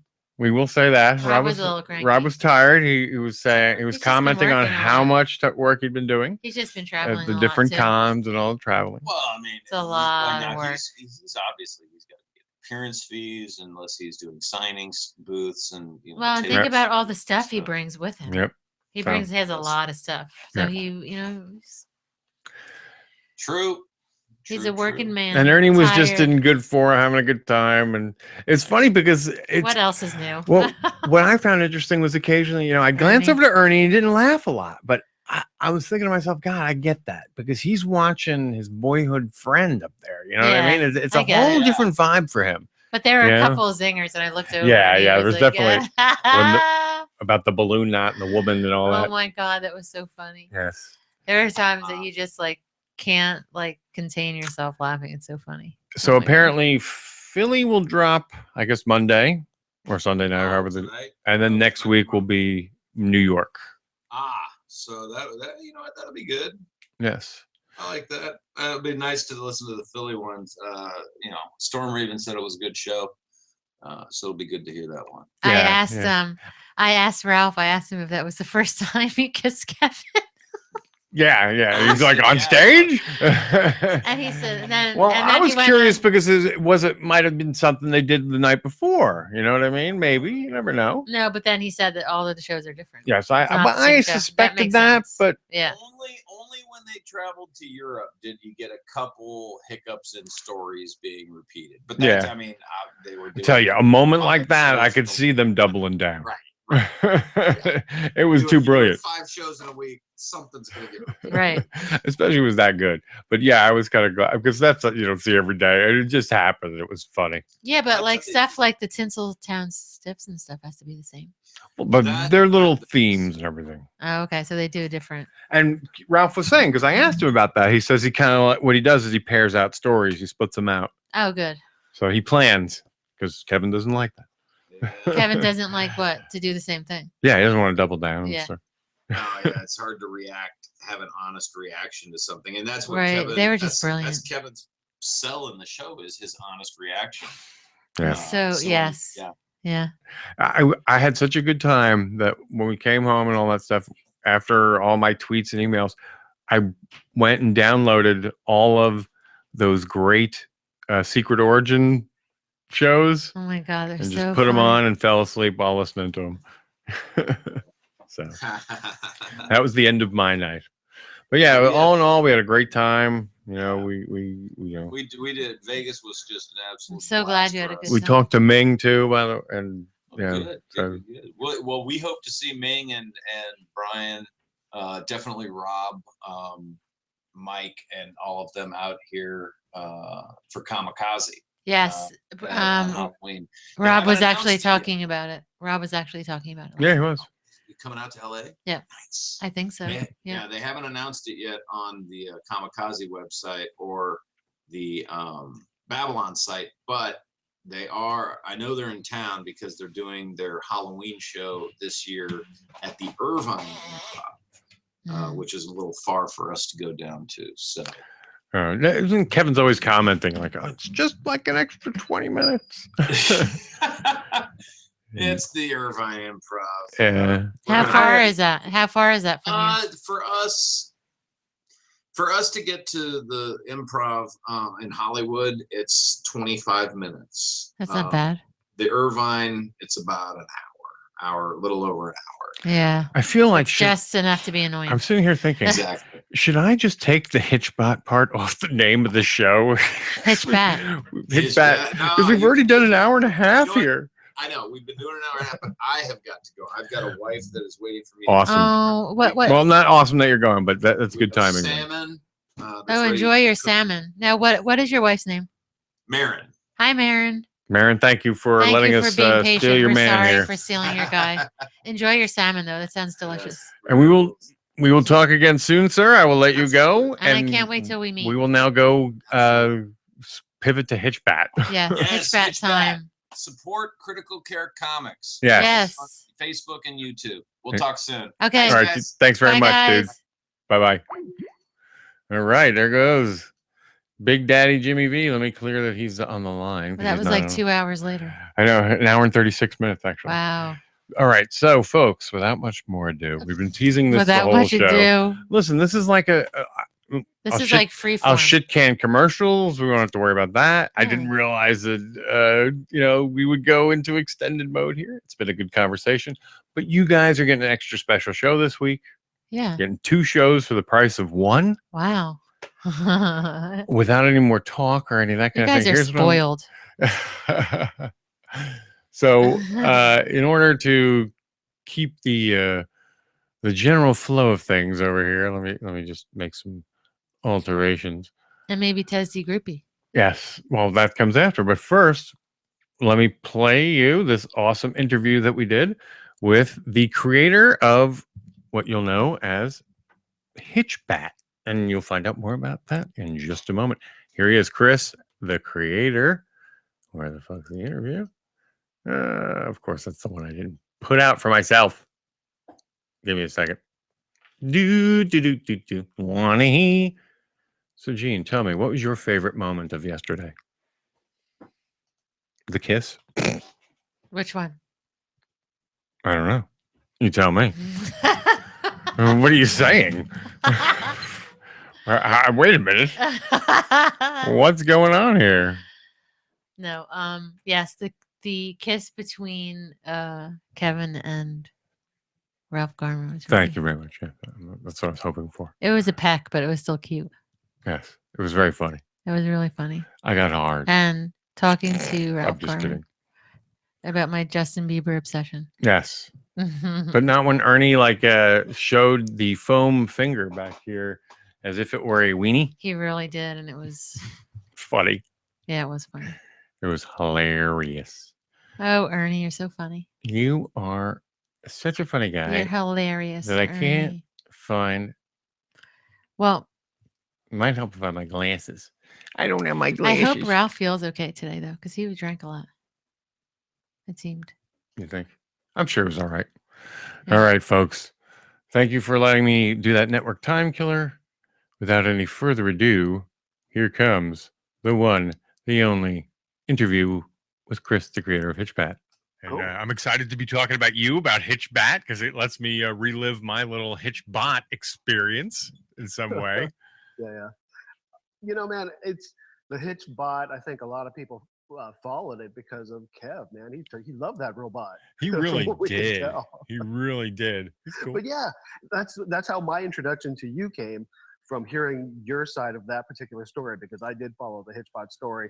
I was really disappointed when the Hitchbot was destroyed, and then when I heard that you had a little hand in it, I sought out your podcast, listened to that episode as well as a couple of other ones. Yeah. And so that was my introduction to you, man. That's so cool. I wondered if it had been Big Daddy, but Jimmy V, but I guess no. No, I followed the bot, and then when you had a hand in it, I was intrigued. Like, who's as well this? as the story of how the guys were a little bit nervous to talk to Kev or show up on camera or have any association. I found that to be bizarre. Yeah, me too. It was very well, why did you do all that? Why are we doing all this then? You know, why did we set all this up? Why did we go through all this trouble, to sort of, just punt? You know what I mean? I mean, here's what I can tell you from what I know. The people from Ryerson, and this isn't PR spin or anything, but the people from Ryerson appear to be good-natured people, but also, on the other hand, somewhat protective of their creative property. Yeah. And so this is something is any artist would say, hey man, don't copy me or don't try to hone in on my art or something that we created. Like that's not what they said to me, but that's kind of the impression that I've gotten from them from communicating with them just a little bit, just very little. Wow. Had a couple back and forths. Don't rub our rhubarb. Pardon me? Don't rub on our rhubarb. A little bit, you know. It's not to the effect where they're being what's the word? Cease and desist. Polite, but it's just kind of like the impression that I get is this is something that we made, man. And so, you know, we're happy that you're doing what you're doing. And what I explained to them is what Hitchbat is homage. Yeah, yeah. It would not exist had they not created what they created. All of us are big fans of Hitchbot, and the joke wasn't Hitchbot. The joke was, in a sad way, what Americans were going to do to Hitchbot if it got here, because I think everyone saw this coming. Yeah, I mean, it's something we sort of predict. I mean, in a nation where, you know, let's face it, look at the school shooting data and, you know, it's just coming out, and look at it. I mean, we are violent society over down here, south of the Great White North. So, but let me ask you, I had an iPad ripped off, you know, because I turned my back on it for too many seconds, you know, in an airport.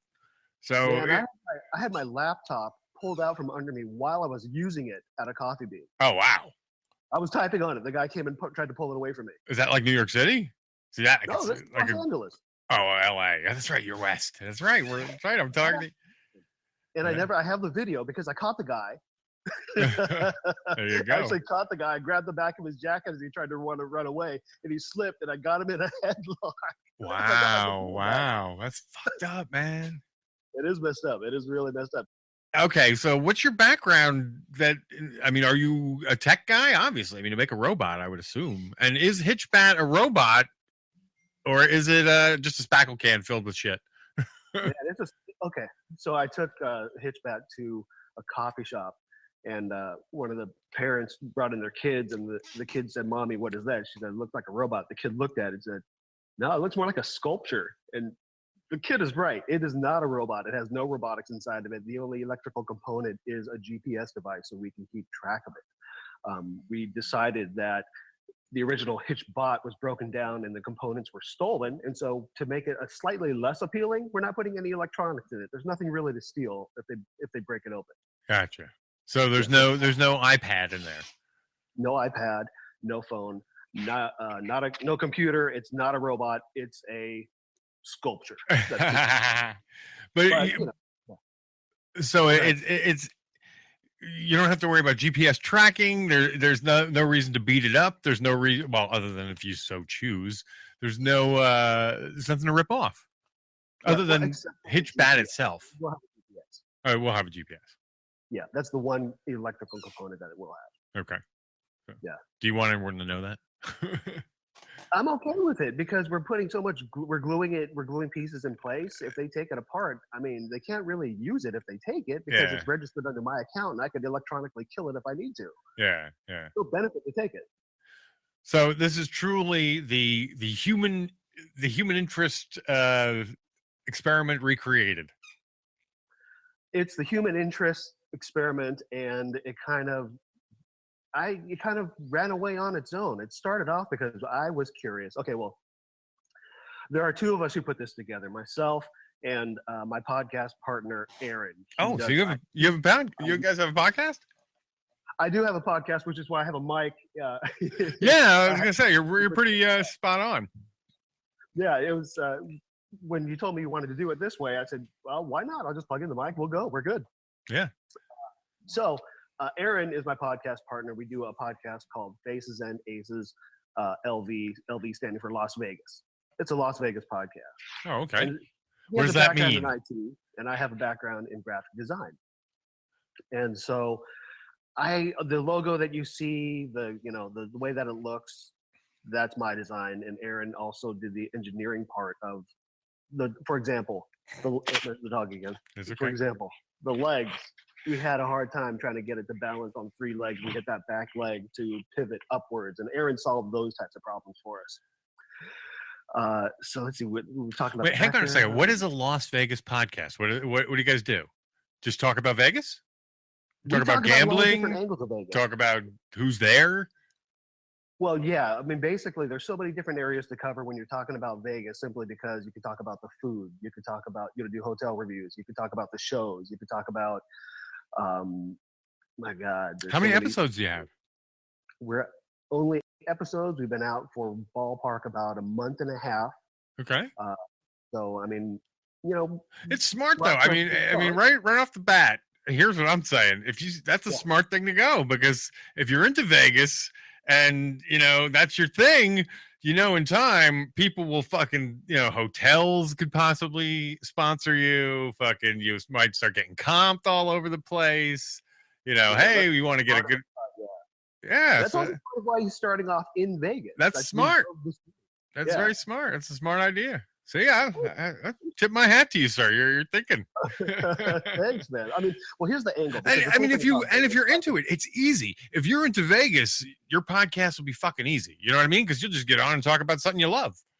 So we could go if you're into Vegas. If you're taking your trip to Vegas, please come on our show. We'll talk to you about it. We'll set up the perfect trip for you in Vegas. We'll find the things that you like. We'll tell you where to go. We'll give you the cheapest deals. We can cover Vegas back and forth. I've been to Vegas once, and it was in. I want to say it might have been 99, 98, somewhere in there. Like my son was just born, or it was like a late year or so old. So yeah, we're going way back. But man, there's so many cool things to do there besides gambling. Yeah. People don't know that. You could go hunt zombies with airsoft pellet guns between 13 houses, and there are people dressed up with masks, so you could actually shoot them in the head with these pellets. They don't get hurt. You have fun.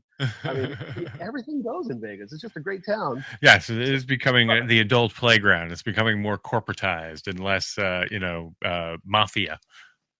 Yeah. Yeah. I mean, I think the mob has been out of there for quite some time now. Yes. Now the real scumbags are there. The corporations. Oh, man, you have no idea. Nickel and dime you. I know. I hear tell about the olden days, what the comps were like as compared to now. You used to be able, at the discretion of the pit boss, get free meals, free rooms. Yeah. These days is a complete point system. If you don't have a player's card and they can't track what your activity is, they're not interested in you. They need to know how much you're spending, how long you're sitting at the table. So there's got to be some old school casinos somewhere. Downtown Las Vegas is really become the place to go to when you go to Las Vegas. Most people do experience the Strip, but they've put a lot of money in revitalizing downtown Las Vegas, and it feels a little bit more like old school Vegas. So if you want that old school Vegas experience, you go to downtown, Fremont Street. You can probably that's the closest thing you could get to old Vegas. So there, we got to even roll into you in your Las Vegas host showbiz mode. I appreciate that. Not a problem. I do. That's cool, man. Like as Kevin says, man, fucking, you can do a podcast on anything. Las Vegas. That's part of it, because it was chasing whimsy. I assume you're a Kevin fan. I mean, Hitchbat, you've mentioned him now. You've quoted him. Oh, absolutely. But yeah, and I've been a fan of Kevin Smith for a very long time, going back to Clerks, all the way up into going to see Tusk Thursday night before it opened on Friday. I paid money to go see it.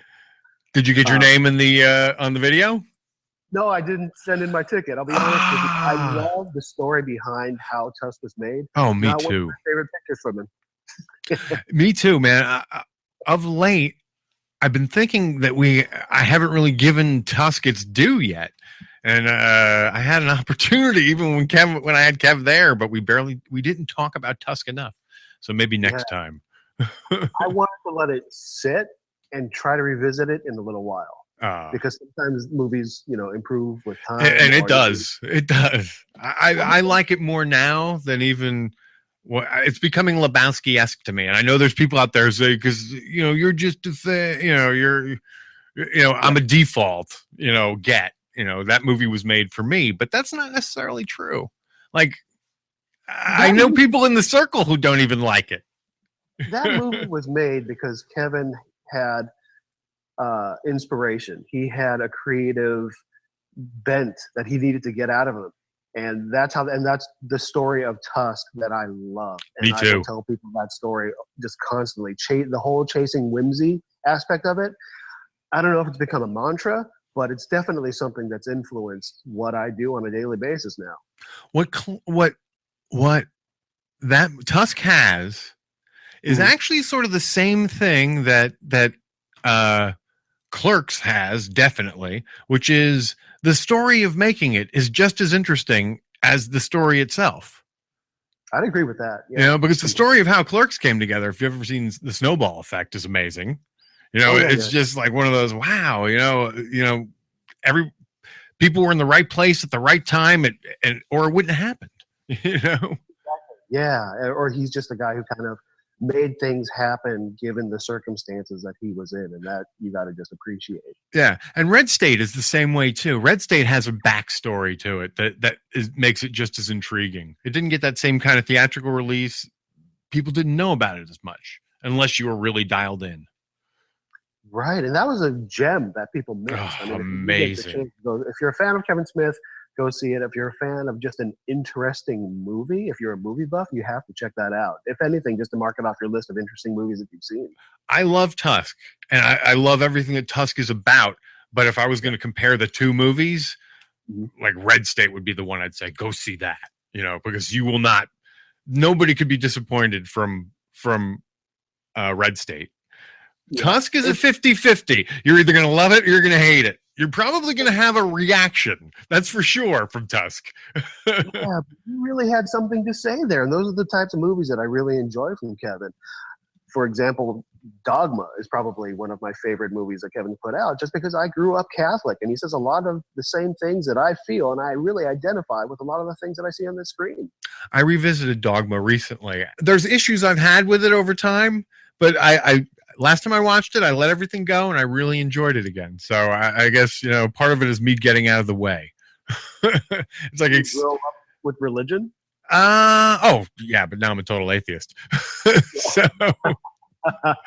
So did you grow up Catholic specifically? Yes, I grew up Catholic. So I understood the dogma. You know, but you understand the cardinal, which is how I realize how ridiculous it all is. I'm thinking, what is it? The line from Dogma when eating meat on a Friday was a hell-worthy trespass. Yes, exactly. I mean, you know, it's the way these this level of sin and that level of sin and all the angels, and then, you know, petitioning saints, and I understand all that because when you remove yourself from it, it's like, oh yeah, that's right. These were Roman Catholic.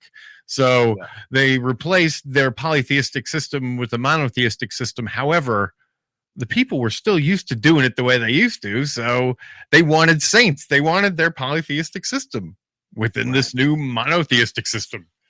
But I will give religion a huge pass in terms of if that's the thing that keeps people together, if that's the thing that keeps them going off and shooting up a school, absolutely, religion, then hold on to it with both hands, man. Just keep me safe, you know, because some people buy into the concept of religion and a God and whatnot, and if that's what gets them up in the morning to go do good things, they could believe in the Easter Bunny for all I care. As long as they're out there doing good things because in the name of the Easter Bunny, if it makes the world a better place, good on them. Hey, you know what? I live in a country where I can believe what I want to believe or not believe as I choose. Just don't force your shit on me, and I am absolutely fine. You know what I mean? I'm even okay if you want to have a discussion about it because I'm interested in learning so many different things. But if you're pushed, like you said, don't force it on me. Yeah. Or I'll give you. Open exchange too. Yeah, sure. Until the third time I have to say no, thank you. It's going to be rude. Yeah, and that's what sucks too, because we've society has come into this weird place where it's become very difficult to have civil discussions about things people disagree on. Where it seems like 20, 30 years ago, people would do this, you know, like you could talk about issues because how else do you exchange ideas to find a better opinion? You know what I mean? How else? It's good old science. How else am I going to know that my theory works unless I test it? You know what I mean? Unless I bounce it off people and get, you know, a well-formed opinion is one that has been shaped by comparing it to others, Exactly, and that's how science works. You have to Yeah, test scientific method is the same. Yeah, you take a hypothesis, then you test it. I mean, it's a little different with opinion, and but it's a good opinion is usually one that has been discussed and come to. Yeah. A bad opinion is one where you just sort of agree with, without even looking into it. The frustrating thing is both sides have ways of shutting down conversation, whether if it's to call a specific topic racist, or if it's whether it's to call a specific topic that's not what God wants. There are methods of shutting down conversation, which is unfortunate, and I think all conversations should be had just as long as you respect the other person's opinion. You don't have to adopt it, but you should respect it. Yeah, or unless just respect the other person. You know what I mean? Like I don't necessarily have to respect someone's opinion, but I can respect them as a person. Hey, it's interesting though, because I grew up Catholic and I do see both sides of, say, not to touch a hot button issue, but gay marriage. Yeah. I see both sides of that issue. I know exactly where people come from. And it's funny. The Sean. Wow, we're jumping right into hot topics. This might be TESD. But have you met Sean Buss? I haven't met him, but he's been on the show. We've talked, and he's a great guy.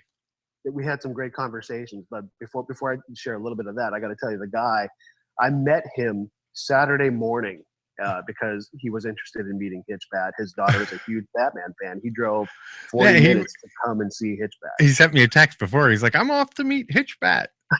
I was like, "Oh, cool." He heard that I was heading out to the show, and I was driving out to Las Vegas by myself. And leading up to the launch, that's right. The show was in Vegas. Fucking A. So I had to drive from LA to Vegas. I'm thinking it's the usual. I'm just thinking of Hollywood Babylon. You're in Hollywood. It's Hollywood. I'm thinking, but no, that's right. This past show was in Vegas. That's right. Right. I'm flashing. Yeah. Sorry, putting all the facts together. That makes it more exciting.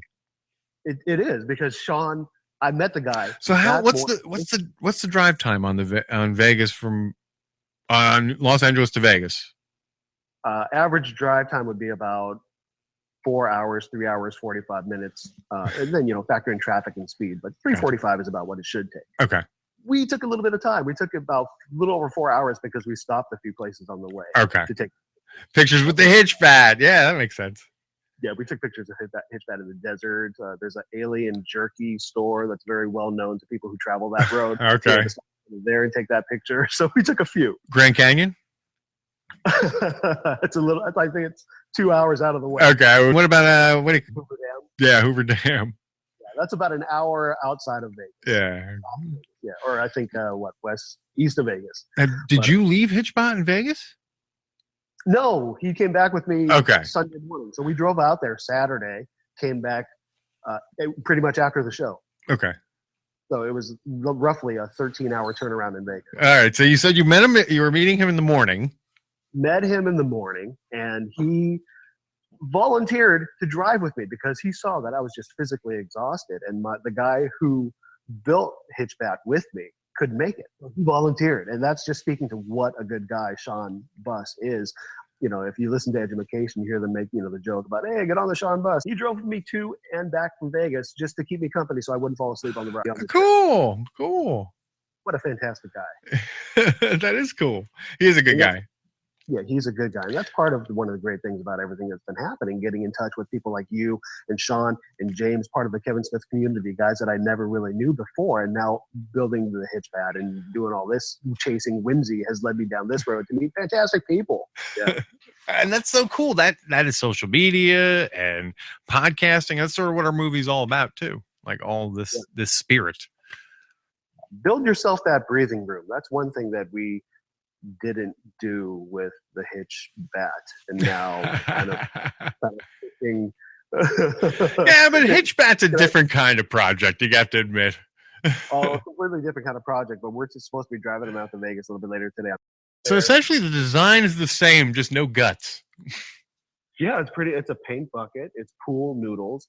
We differed on a couple places. For the legs, we went with PVC pipe because we found it hard to bend metal into the shape that they had it. But it's, for the most part, the same stuff except just black. black gloves for Batman. We got like Batman gloves, so it has the gauntlets on the side. Are you worried that anyone's just going to steal it? Just like, hey, I got Hitch Bat in my room. Like someone, see, I would love to have Hitch Bat. If I found Hitch Bat, I might just put him on the wall behind me here. Yeah, actually, sorry he didn't make it, but he is here. You can see him each week. we took him to go see Paul Dini, one of the writers on. Yeah, I know who Paul Dini is. Wow, fucking A. For the animated series, he did a signing for Batman Day a couple weekends back, and so we had him at a bookstore. Took him to see Paul Dini, and he asked, "Can I sign this?" And I told him, "We would love you to sign it, but no, because if you sign it, then it has value." Oh yeah, that's right. Oh, I didn't even think of that. That's right. Have him sign it when it comes back. Yeah, well, I hope that he travels the country. I hope that just kind of roams the country like Kane and Kung Fu. Does he have an objective, or do you not? Is he supposed to get east to west or west to east? If I could talk about this for a moment, like this is like something that I'm very proud of that it evolved into this. He was supposed to travel from West Coast to East Coast, take over what Hitchbot didn't get to finish. Backwards, but, sure. Yeah. Basically, we were considering having Hitch. There's a better chance he may live longer if you leave the West Coast, because you guys are a lot more laid back. A little more laid back, hippies out here. Yeah.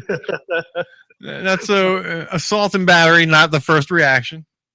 Yeah. I think. Yeah. Well, people would take it out to party. I think was what happened out here with Vegas, Los Angeles. Dude, I would. Why not? But that's cool. You know, they just take it out to party, take pictures with it, fucking tweet and all that shit. I mean, if it makes its way here, that's what I'm gonna fucking do with it. Please do. And fuck it, of course. Just for old time's sake.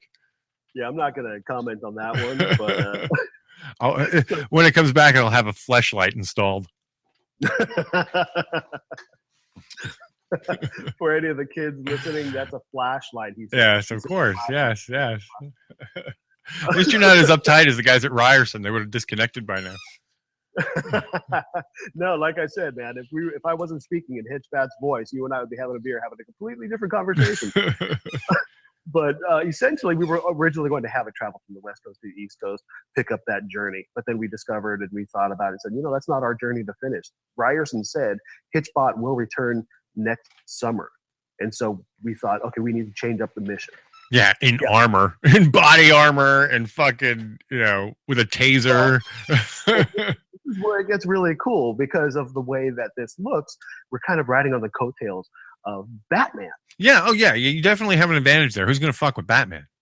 Yeah. So everywhere we took this thing, people fell in love with it. Yeah. For example, we took it to out on the street after the Emmys happened. Okay. Now here's one question. All right. Say I'm walking down the street and just let's go hypothetical. Someone, drops off Hitchbat on the side of the road and I just happen to be coming along. How do I know what to do with it? We are designing a comic book that will explain exactly what the mission is and how to use it, because it requires a little bit of instruction with the leg that pivots up and down so that way you can put it in your car. I mean, shouldn't it be as simple as like go, put a web address on it, go to here to find out, and then someone could just spin up directions on their phone or something. That is on there. We do have a website on the belt buckle. Okay. But we just want to make it as simple for people as possible, because what if they don't have their phone on them, or what if they're in a dead cell area? You never know. Yeah. We've also put a lot of reflective strips on it too, because if someone leaves it out at night, I don't want someone to put it out. A collectible comic book, though. Aren't you afraid that's going to get stolen? What happened? Aren't you afraid a collectible comic book will be stolen from Hitchbat? It's going to be laminated. And okay, I wasn't sure. So you're just like a panel kind of thing.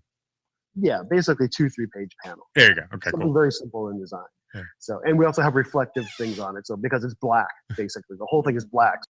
On the dark road, we want people to be able to react to it when they see it. Batman would be about safety. Yeah.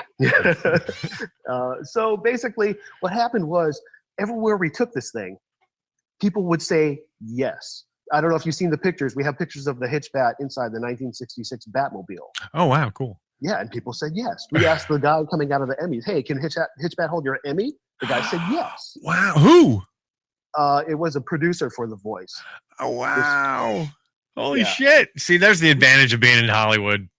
Yeah, we get to do cool stuff like that. Yeah, We fucking really A, exploded man. all of that kind of stuff. But check this one out. We contacted Warner Brothers. We said, "Hey, man, can we take the Hitchbat to see the brand new Batman versus Superman Batmobile?" We emailed them, and they said no. Then we took it to Warner Brothers to the office, and when somebody saw it, they looked at it and said, "What is that?" We explained the story, and they're like, "Oh yeah, this is cool. Bring it in." So now we have pictures with the Batman versus Superman Batmobile next to it. You can go in it. There you go. Basically, what I'm getting at is this thing is like a genie. Yeah. Whenever you ask something, people tend to grant the wish. So with this power comes responsibility. Yes.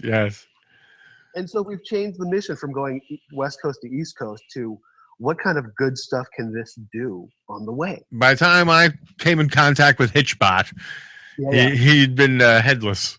Well, Hitchbot, I think people could actually talk to it. Yeah, it was Siri, so it probably gave you no answers.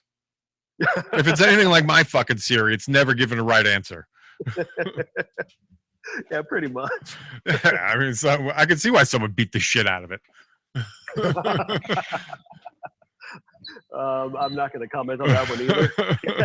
I mean, if Siri was the voice interface, was the interface, the intelligence interface, I can see it's totally justifiable. I would have fucking curbed it too. So, I mean, so wait a minute. Wait, we're skipping over the major part. At some point, you were meeting Kevin. You're going to meet Kevin with this Hitchbat thing. Oh well, I got it. I'm leading up to that. I am leading up to that. All right. I promise. Here's where it comes in, because we partnered with a group called Critical Care Comics, and what they do is they deliver comic books to the kids in the hospital. Kids in the hospital have nothing to do, so they bring them books to read. Cool. Comic books. That's how I met James. James told me he had a box of comics to give to this organization, and this all ties into, if we are going to have this thing and people say yes, we need to figure out good things to do with it. So that's the mission. Yeah. As we travel the country, we want people to figure out what good things can be done with the Hitchbat. Yeah, how it can bring attention to probably good causes and things like that. We took it all over LA and collected like boxes of comic books for this organization to take them to the hospital using. There you go. So we want people. That's the mission of the Hitchbat. And so you can make the Hitchbat your ice bucket challenge somehow. I'm hoping. Oh, check this out. Okay, so James and I, we met. We went to Islands. We brought Hitchbat with because I wanted, James to meet it. And the manager came over. You brought Hitchbat. Well, I love that. Hang on. You brought Hitchbat with. That's so funny. It's like as if you want to come with. Is that an LA colloquial? Very, very LA. It's got to be LA. I mean, it's very laid back. So yeah, I think LA. So you brought a Hitchbat with. We brought him with. We did lunch. Okay, you did. You and Hitchbat did lunch with Big Daddy Jimmy V. Yep. And manager came over and said, "What is that?" And we explained the story, and they said, "Hold on." And they gave us 50 food certificates for the families in the hospital. Oh, there you go. And so this thing is just like a charity generator. That's what we wanted to do. We want people to use it for that. Okay, so and that's what Batman would do. Yeah. So that's was our in to meet Kevin. Once we had the charitable aspect in place, James said this is a fantastic thing that Ralph would probably love because it has to do with kids and charities and Batman. We need to let them know about this, and they will probably be more than happy to talk about it on the show. I think they'd be happy to. I think they would be happy to meet a positive version of Hitchbot, just because the last experience with Hitchbot was sort of bittersweet. I think at best, because first of all, it wasn't. Ryerson wasn't exactly the happy. We weren't happy with all of that, and it also was headless. So, it was the remnants of. You kind of bring up an interesting thing because look at our culture, look at our society. We all sat around and laughed at the idea of Hitchbot trying to travel. I talked to my niece last night. She's 11. And she said, "What happens when this one gets destroyed?" No. And she's 11. And I said, "You don't think it's going to make it?" She said, "No." I said, "Why?" She said, "Because people suck." She's 11. She is way too young to be that cynical. Here's why I think you may make it where first of all, no valuable components Yeah, and also it's Batman. You know, he's got an edge to it, and he's sort of a recognizable force of good. You know, he's the Dark Knight, for God's sakes. I mean, who the fuck is going to want to beat up the Dark Knight? Everybody likes Batman. If anything, I think you were closer to it that someone's just going to keep it. Yeah, exactly. Exactly. No one's going to fuck it up so much as someone's going to want to put it in their living room. Very possible. Which, if that is the case, we're prepared to go again next summer. Yeah. Plus, you'll have a GPS. You have to be like, you should put like some sort of sirens and shit. Have them batarang out. But I mean, it doesn't matter if it does get destroyed or if someone keeps it. We're going to do this again every summer because people have had such a positive response to it, and it does good. You could change it up. You could change up the design. You could do different Batmen. You could do, you know what I mean? Like you could go the blue suit. You could go, 70s blue suit. You could go 30s. Of course, there's no affiliation with Batman. And also, I got to let you know, I promised my niece the next one just may be Batgirl. There you go, too. I mean, you can mix them up. We sent out a picture with all of us with Kev and Ralph that we took at the Hard Rock. And then I tweeted out a picture saying, so technically this is Ralph and Kev standing next to a huge bucket of wind. Yes. So then Big Daddy Jimmy V reached out to Ralph and said, hey, guys. Yeah, he made it happen. The guy put it together. And I actually, at the time, I was a little tired and I wasn't sure it was going to happen. So I kind of pulled the plug. I promised James that he could drive it out from Los Angeles. And he actually reached out to me. He's like, hey, I'm trying to get in touch with Ashley. I'm like, uh-oh, I got bad news for you. I almost reached out to you too. Yeah. No, but we're thankful that they brought him up on stage and they talked about it in Hollywood Babylon episode that got released today. So I know, I can't wait to hear it. I haven't heard it yet. Yeah, it's pretty funny. Yeah. I would be listening to it now if I wasn't talking to you. Oh, sorry, buddy. That's all right. That's all right. It was great because we were without shows for a while. Like there was a couple of weeks, the Smodcast shows have been dry, so it's nice getting them all back again. Right, because were Ralph and Jay touring Australia or something like that? Yeah. Oh no, Kevin and Jay were. Yeah. So okay. So what happened so how did you meet and how did that happen? Let's get to the money shot here. We keep dancing around the obvious. Oh man. Well, I mean, I hate to be kind of a disappointment. There wasn't really a money shot because they brought him on stage and they talked about it during the show. And afterwards, I know Kevin had another show to prep for. He and Jay were doing their next show. And, they had just finished they went a little long, like the 2 hour, little more than 2 hours. Yeah. And so they went off stage. He went 4 hours on his birthday. How's that? He went 4 hours on his birthday. Oh, yeah. Kevin does like to talk. I ran out of batteries. I was running video and I literally ran out of batteries. I only got about 2-3 hours of it. Pretty funny. That's almost like that Prince story that he told where he ran out of film shooting Prince. Yeah, pretty much. Thank God he didn't sign the NDA. How's that? Thank God he didn't sign that NDA. Right. So basically, they came out. We took a picture. They were very nice. Wished me best of luck. And they went backstage. It was a very brief encounter that I got to have. But I've seen Kev around town here and there. Yeah, so at least you have it in now. Yeah, I mean, over the years, I'm the Hitchbat guy. I mean, he's definitely going to remember that. And I see him time to time, different places, which is kind of cool. You know? It's just, he's like a big teddy bear. You just want to run up and hug him. I mean, I will typically go see a Kevin Smith movie first day it comes out. And it's weird because I wouldn't consider myself a fanatic, but I do enjoy the stories that he tells. And I think mostly I like the dialogue. Yeah. I like the rhythm of the words that he writes. Me too. It just sounds right. Yeah. I mean, I said it on one podcast. I mean, when I saw Clerks, I liked the fact that, wow, like he gets it. He's us. And he's making us sound good. You know what I mean? His dialogue makes us sound smarter. And then we, or at least I know me and my friends, in reaction, started talking like that. You know what I mean? We upped our game. We upped our vocabulary because we sort of wanted to emulate because, hey, he's making us sound smart. Let's be smart. Because that's really what slackers were. They were overeducated and underemployed. And also educated to the point where they saw the pointlessness of it all. Well said. Well said. Yeah. So. Yeah. Now, how do you feel about the current generation? Because the 90s 20-somethings were perceived as I love slackers. them. I love them. I Now, love the now, millennials. what about the 20-somethings now? The I love them. millennials? I love the Really? millennials. They're my fucking audience. But even if they weren't, I love them because you know what? They get it.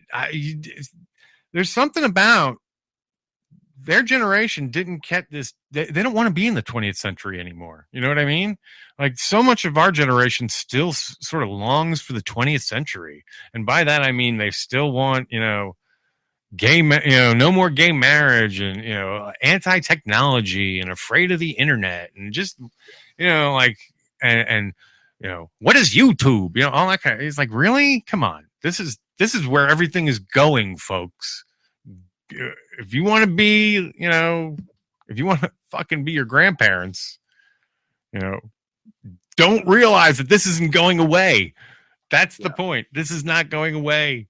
So anyway, that's the way I'd rather hang out with personally. I'm like Kevin. I hang out with younger people than me because I feed off their energy. They want to do stuff. They don't ask why. They ask why not.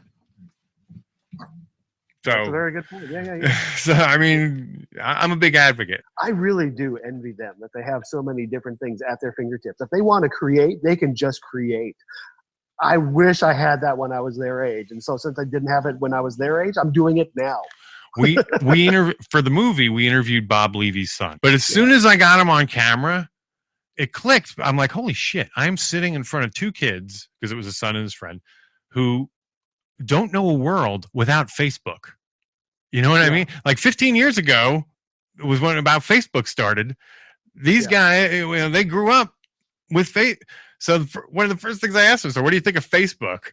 They're like, it's fucking for old people. I was like, you just gave me, that cut alone just made my drive here worth everything. These two kids were great because they were just two 15-year-olds talking. It didn't matter what they did, podcasting or not. It was great to get their perspective. It's smart for you to do what you're doing now with the YouTube channel and whatnot. The way that I see it is podcasting. You got to look at it like we grew up, man. Old people listen to the radio, young kids watch TV. That's the same thing. I think the older people are skewing towards podcasting because they're driving, they're listening to stuff. The kids are, they'll take their phones out and watch TV. The biggest cue to why we should be on YouTube was because the YouTubers are now creating podcasts. There is a value in both, and more YouTubers also have podcasts now, audio specific podcasts. For us, it's a little easier because we just have to video feed our podcast. I think it's easier for a podcaster to go video because we don't have to start a podcast. Stern thought of that a long time ago. Yeah, you just throw up a camera. Video, and then we got a TV show. Exactly. And that's all. The other reason, it became a no-brainer to go on YouTube is archive. With what most people don't realize, podcasts go out on a feed that has to be archived somewhere, and that means somebody's paying for it. It's me. So I'm paying this material somewhere. Eventually, if I die or whatever, that account doesn't get paid. All that material comes off. Right. And no one's going to centrally find it unless you already have it. However, YouTube, it's there forever, or as long as YouTube exists. Do you post your audio to YouTube as well? We've done some back, like when we first started going YouTube, it was an audio feed with a static picture. Okay. So we have some of those. I haven't done the back catalog. I just don't have the time with the movie and all that. So we're just taking it as every new show now is video content and audio. Yeah, and actually, you and I talking shop about podcasting. Let's get. We still haven't gotten to you meeting Kevin, but we kind of did. It was anticlimactic. That's why it was more like, hey, did he say anything like what did he say? What did Kevin say to you? And he started saying, hey, man, because he says that a lot. And it's funny because I stole that from him. It's something that just naturally comes up, and I say that to my dog every time I come home. She's a girl, so I say, "Hey, ma'am." Hey, man. Did he he was very curious about Hitchbot. Like he really got up on it, and played with the noodles and, kind of, it was very tactile with it. No, it was very interesting. And I'll be honest with you, I think I felt a little bit guilty because so many people, because Hitch Bat kind of exploded on social media, and every time a new picture would come up, everyone would bombard Kev. Hey, Kev, have you seen this? Yeah, so that's what I was thinking. I felt a little bit sheepish about meeting him because I was the guy who was responsible for all this stuff. But I think it's good. Oh no, that was all good because because it goes back to the same thing. Like it's the same spirit, like. We all knew that Kevin didn't seriously want to fuck Hitchbot. You know what I mean? It's part of that. It's an inside joke. It's a wink. And I think that's what Hitchbat is. It's an homage. It's a good thing. There was one point where he favorited a tweet that we sent out. We basically wrote, Hitchbat is in many ways Kevin Smith is responsible for, in the sense that he inspired myself and Aaron to create it. We chased that whimsy, and he saw that and gave us a little favorite. So we, that was a little wink to us, and we got a big thrill out of that. He even talked about it, I think, on some episodes. He didn't talk about Hitchbat in specific, but he did mention that other people were creating their own versions. Man, has the Pope bot been over in your neighborhood yet? No. Is there a Pope bot? Really made their own because the Pope was coming to town, and also they wanted to, show that this city is better than those two guys who destroyed it. So I was, you know what? I wanted to float a joke out that someone was going to curb the Pope like Hitchbot, but I just figured that it would be too inside a reference, and then I'd be seen as like, this guy's threatening the Pope. You know what I mean? So it ended up, finally, my wife would say, sanity ruled out, sensibleness ruled out. But but I really did want, because I'm like, why the fuck's he going to Philly? Is he looking for Hitchbot? Hitchbot? I don't know why. No one did. That's what I'm thinking. Where is the Hitchbot? What he didn't know is we already found it and sent it back. Maybe he went to go after the guy. He was going to go bless it. I must give it the Hitchbot to the last rites. Why am I doing Italian? I like that Hitchbot. I don't like the guys who destroyed it. He's going after them. Yeah. It was quite a. Yeah, the Hitchbot thing was quite a little ordeal. It made for a fun weekend. I'll tell you that. Being involved in it was very kind of exciting for that 1 or 2 days. Oh, right. You know what? I am really surprised though, because at the end of the day, it is a bucket with pool noodles attached to it. But I guess in the same way that a stuffed animal is just fabric and stuffing, people, feel good about certain things. And if that can make people feel good, that makes me happy. Let's make more of them. Let's make more people feel good. Just think about this though. Okay. There was they said well over 2,500 people at that event, but it was packed out. Yeah. If that fucking Hitchbot had hit the stage at that event, that would have been national fucking news.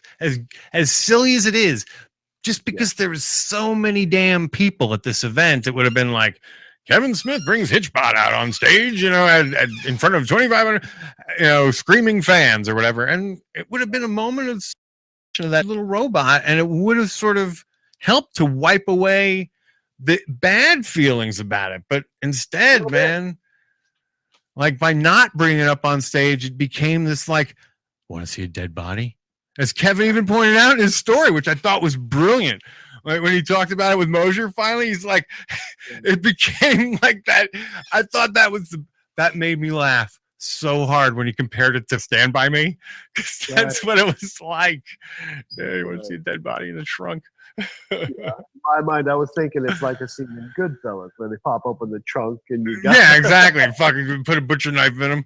Yeah, but it became much more seedy because we couldn't roll it out on stage. And then when I went to tag it, he was like, don't, because they'll just get mad at us. And, it was weird. But then again, let me ask you this. So what if they get mad? Oh, yeah, I agree. I would have been like, fuck that.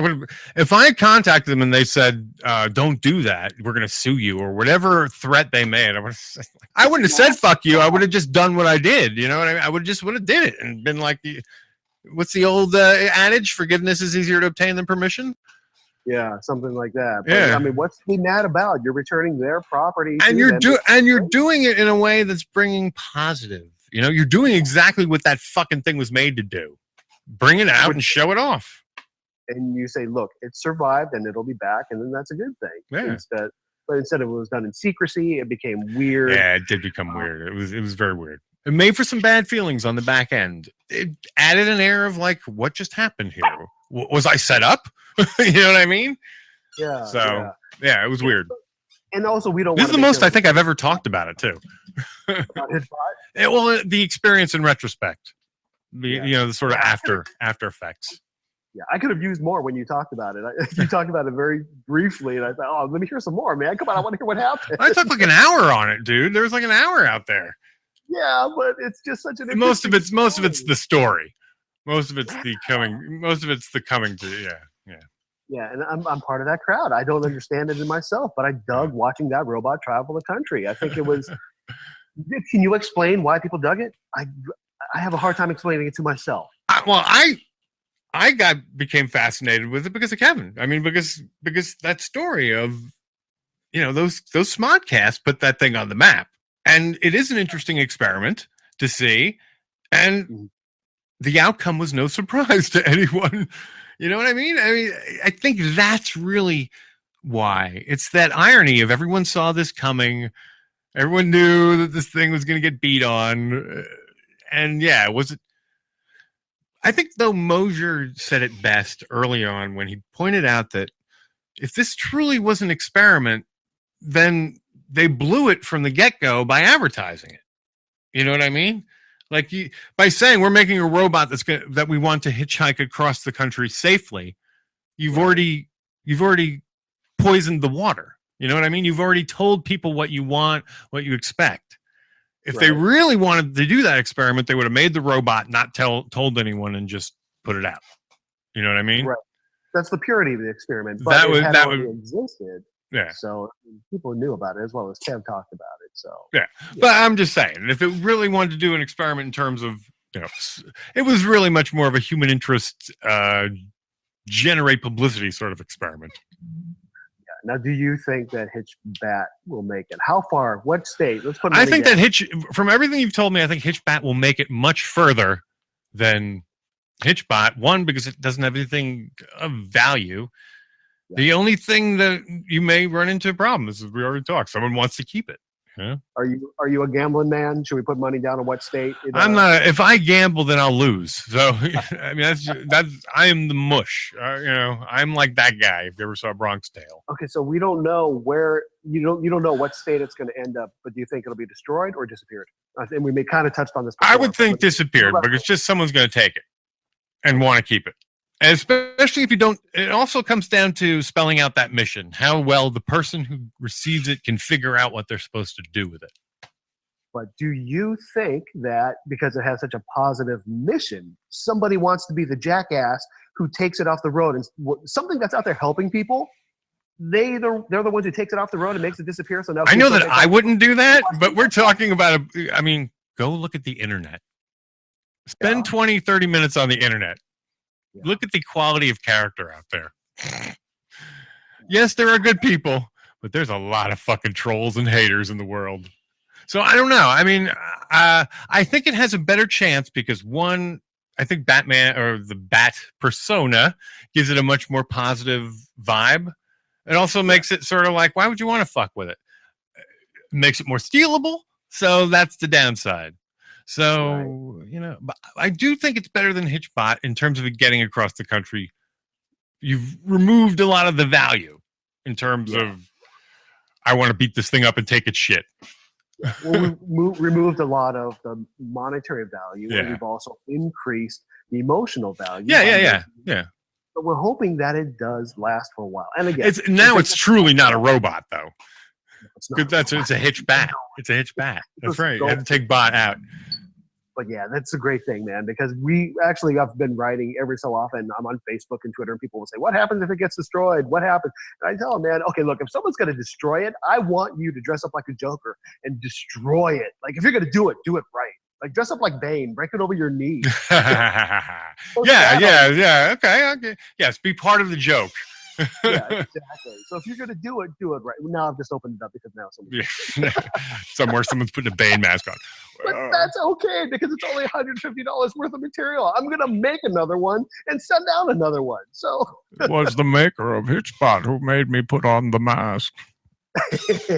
Oh wait, I got someone send To out do a it right, drip I of have to do it ideas. like this. Take control, Gotham. Do your work. It's my favorite. You know, you do look a little bit like Liam Neeson. Oh please, Does it look right? it's the cock. Again, I'm not going to comment on that one. You thought this was a microphone. All right. When is Hitchbat being released into the wild? In 1 hour 30 minutes. So when you go to Vegas, that's the release point. It's well, okay. We're handing it off, and he's going to hang out in Vegas until he goes to the Children's Hospital. Okay. After that is when he really hits the road. So 3 weeks from now is when he really hits the road. So for the next 3 weeks, he's going to try to do charitable things in Vegas. And of course, it's Vegas. How much are you going to be there during that? Very little. I'm going out there and dropping him off. I'm coming back on Wednesday morning. So I'm. It's a nice 3-day trip. Well, I appreciate you taking this time and talking with us and telling the story. And now I'm going to go fucking listen to your show. Hey,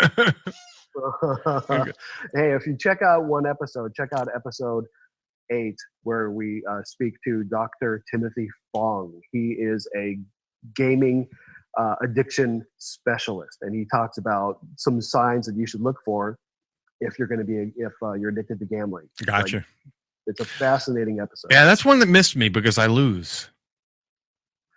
Yeah, so you're not a big gambler? No, that seriously, yeah. Like, I understand addiction and compulsion and all that kind of stuff. And as far as addictive component, I don't have one there because I fucking lose. I have such bad luck that I've never had the endorphin rush of winning.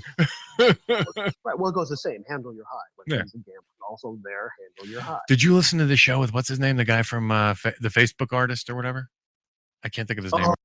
Cho. Yeah. That is an amazing fucking Smodcast. It's like a 2-parter. That fucking guy's story is amazing. Who he basically is an amazing artist, and he got involved. Was it with Facebook where he got some stock? Was it Facebook or Twitter? Yeah, or Facebook. It was Facebook. Very early on, they paid him in stock, and he just said, "Okay." He said, "I'm a gambler by nature, so I rolled the dice." Yeah, and then he made a fortune gambling. He became a gambling addict. And Yeah. Well, on top of that, he's a gambling addict. Yeah. He's got a great. And a story. sex addict, and And he's Asian. and he's like, and he hosts a show with like porn stars. DVD ASA is the podcast. Yeah. Yeah. You know what? Another episode that might be fun for you to listen to of the Faces. Can I plug it? Is Sure. that okay? Yeah. It's Faces and Aces Las Vegas, or the website is facesandaceslv.com. Episode 5 is a good one. I believe we interview a bartender who works at the Hard Rock. And that's basically the premise of the show. We talk to different people in the city, bartenders. Everybody has a story. Everybody has a story. As well as we give us good tips. You're a bartender. How do you get better service at the bar? That's one thing podcasting has taught me. Everybody has a story. You could sit if you're a good podcaster, you could sit across from anybody in a chair and you can get a good story. You just have to know where to dig. Yeah. Absolutely. So, but I really believe that. I think everybody has a story. I mean, it's just, so why wouldn't a bartender, from Vegas be a good guest? Why wouldn't a fucking barmaid? Why wouldn't a cocktail waitress? Why wouldn't a pit boss fucking stories come out of a pit boss? It'd be amazing. Yeah, we have one lined up. But here's what I say. When I said to the bartender, her name was Amy. I said, "Hey man, you get to watch the whole show. You're standing behind the bar. You're watching guys hitting on women. You're watching women hook up with guys. Like you get to see all of it happen. Get the fucking security guys on. Those guys who fucking see what's seen." Yeah. I asked her. Actually, this was after the conversation ended. I asked her, "Have you ever seen a guy like slip a roofie into someone's drink?" And her response to that was, "No, but I've seen a lot of the hookers come up and slip roofies into guys' drinks. And they will take them upstairs to the room and just rob their room." Yeah, that I believe. Dude, it's been a blast. Give one more time. Where can we find your podcast? The podcast is facesandaceslv.com. And to follow Hitchbat, let's just go to hitchbat.com, Instagram /Hitchbat, Facebook /Hitchbat. I know you're at Hitchbat on Twitter, so. At Hitchbat on Twitter. It was so funny because Jimmy V's like, "Have you seen Hitchbat?" I'm like, "I'm already following him." All right, man. Dude, thank you so much for being on the show. Thank you for making Hitchbot, and I look forward to hopefully meeting it at some point when it makes it out here. Oh, yeah, and it's the Hitchbat. Hitchbat? Did I say Hitchbot? Oh, sorry. You and I have been doing that. Dude, the whole time, like my yeah. show is called ThatMan on FatMan. You know how many times FatMan on Batman has come out of my mouth? So I get it. But, all man, right, it's a pleasure dude. finally having a chance to talk to you. Yes, you too, man. I can't wait to meet. Yeah, hit me up. I swear, hit me up. All right, cool. See you later. Okay, bye. See you later. Bye. All right. There we go. The maker of Hitchbat.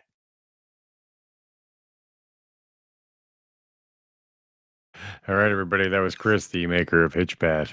And it was real fun talking to him. I'm sorry. Hang on. Let me bring Gene back in here. Schnitzy doodle. Deep da. And I can't even. There we go. Oh, no, that's not right. I'm on the wrong screen. There we go. And that's wrong too. How about that? No? What am I doing here? I'm a dummy. I'm tired. Can't get right. Must get right. There we go. Sorry. Okay. Welcome back, Gene. Hi. And you're not on mic. No. It's late. I'm tired. I am too. It's been a long weekend. Yeah. Exciting and fun. And Crazy, tomorrow's our crazy. anniversary. Tomorrow is our official anniversary, even though we Yes. celebrated yesterday. Yeah. We'll probably do something a little fun tomorrow night. But all right, so let's quickly play Miss Groupie and her pick of the week. What do you think about that? Think that's a good Thanks. idea? Sounds great. Lovely. All right, so here we go. And I also want to mention that our friends from Barcelona, our friends who were visiting Barcelona, did meet Miss Groupie. Now That's we so have cool. not spent Argentina. yes, we have not spent the. I haven't got much time to talk to them. They're still in Europe. They're still in Rome here or something. Having a wonderful time. Yeah. So Lovely, lovely when they get bunch. back, we'll grill them. And okay, so without any further ado, here is Miss Groupie. Yes. ThatMan on FatMan presents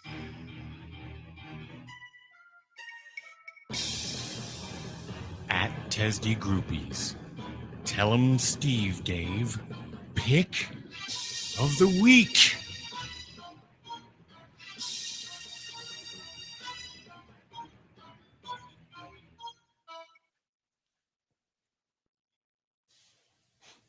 Hi, and welcome to the TSD Pick of the Week. We all know how planning goes when it comes to TSD. As Boy would say, TSD doesn't do things in a flash, and he marvels at people asking what happened to the pancake breakfast or the trip to medieval times. But sometimes, boy, do they deliver. Just last week, I was commenting on Bry talking about his hernia operation, and just this week it happened, and it was all I was expecting for and more. So, why look around for anything else? Let's finish what I call the Teflon Bry trilogy. Bry talking about his medical experiences. Not going very far back this time, as this week's pick is TSD 262, Hospital Hijinks. More than talk about the operation, there is talk about Bry being off about how the operation would work, mainly in terms of timing. Which you know is going to be instant TSD gold. What asks Bry to tell him he died, and when he says he didn't, he's reprimanded for not playing it up. There is also a hot dietitian and the explanation of what a clear liquid diet is. And we find out Bry is not an only water person. The guys talk about the needs or not of discussing a cardinal schedule. Once they are done, there is talk about the 1 through 3 being just postponed due to this, before talking about California psychics and murder investigations. This is a good preamble for Walt to comment on his plans for the Halloween special, as he's bringing a Ouija board expert. To end the episode, there is talk about being PC and celebrities apologizing. So Walt decides to reach out for a PR person who will point out all the things Bry has to apologize for about this episode. Sure, you've listened to it lately, but I hope you re-listened to it, I hope you enjoy it, Yeah, all the way.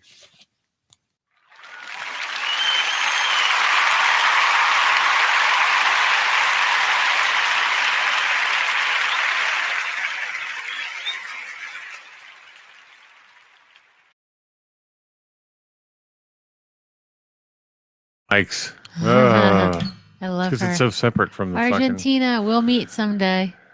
But you've met our friends, so we're a little bit. Don't know how, don't know when, blah, blah, blah. We're a little bit closer because our friends met her. So. All right. You know what? This show is now at 2:40. I'd like to get it out before. Okay, guys. All right. I We hope had you we enjoyed had a it. incredible week. I hope you've enjoyed reliving this with us. I think we're starting to get bandwidth issues. I don't even know if our video is going through. I'm getting weird signals. I don't think it was. You don't? No. Not the whole time? I don't know. It seemed to have been doing something funky. I don't know. All right. Well, I'm sorry if the video didn't come through. We've been operating the video the whole time as if it has been. Otherwise, you just get the audio show. It's just like the olden days because both will drop. So Yes. And if the video doesn't work, sorry. well, yeah, we haven't been recording it in a way that you'll capture it. If it hasn't streamed, we're fucked. Anyway, in the meantime, we love you all. Love you guys. And just know, even without the camera, it's like the olden days, videoless, and you're smart and good. And we will very much check you next time. And until then, here is the closer.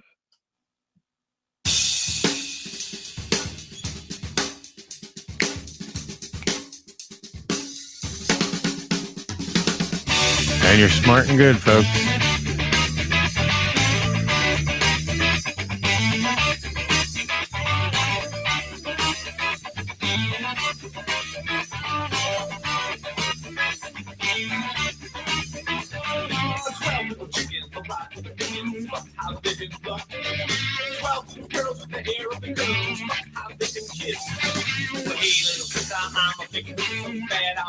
I wanna do it to your long, I feel like King Kong. Between your hips, all right.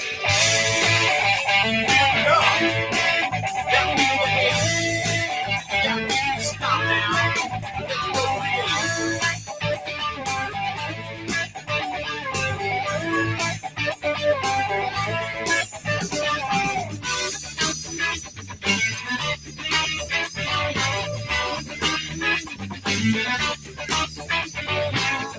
dreams of moving little things you never want to quit.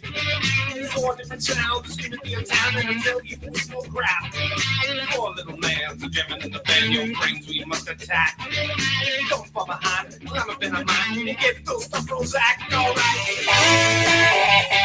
Say listen, don't give me no fight. Take a double hit now, what the fuck is that?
For the pigeons, but how they've been plucked. And 12 little girls with the hair of the girls, but how they've been kissed.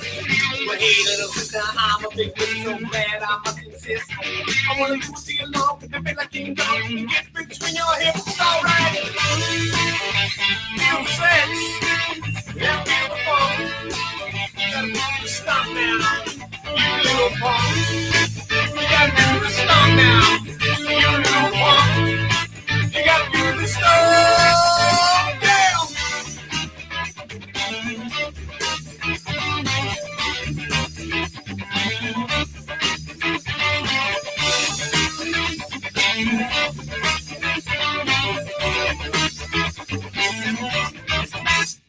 get him, that man.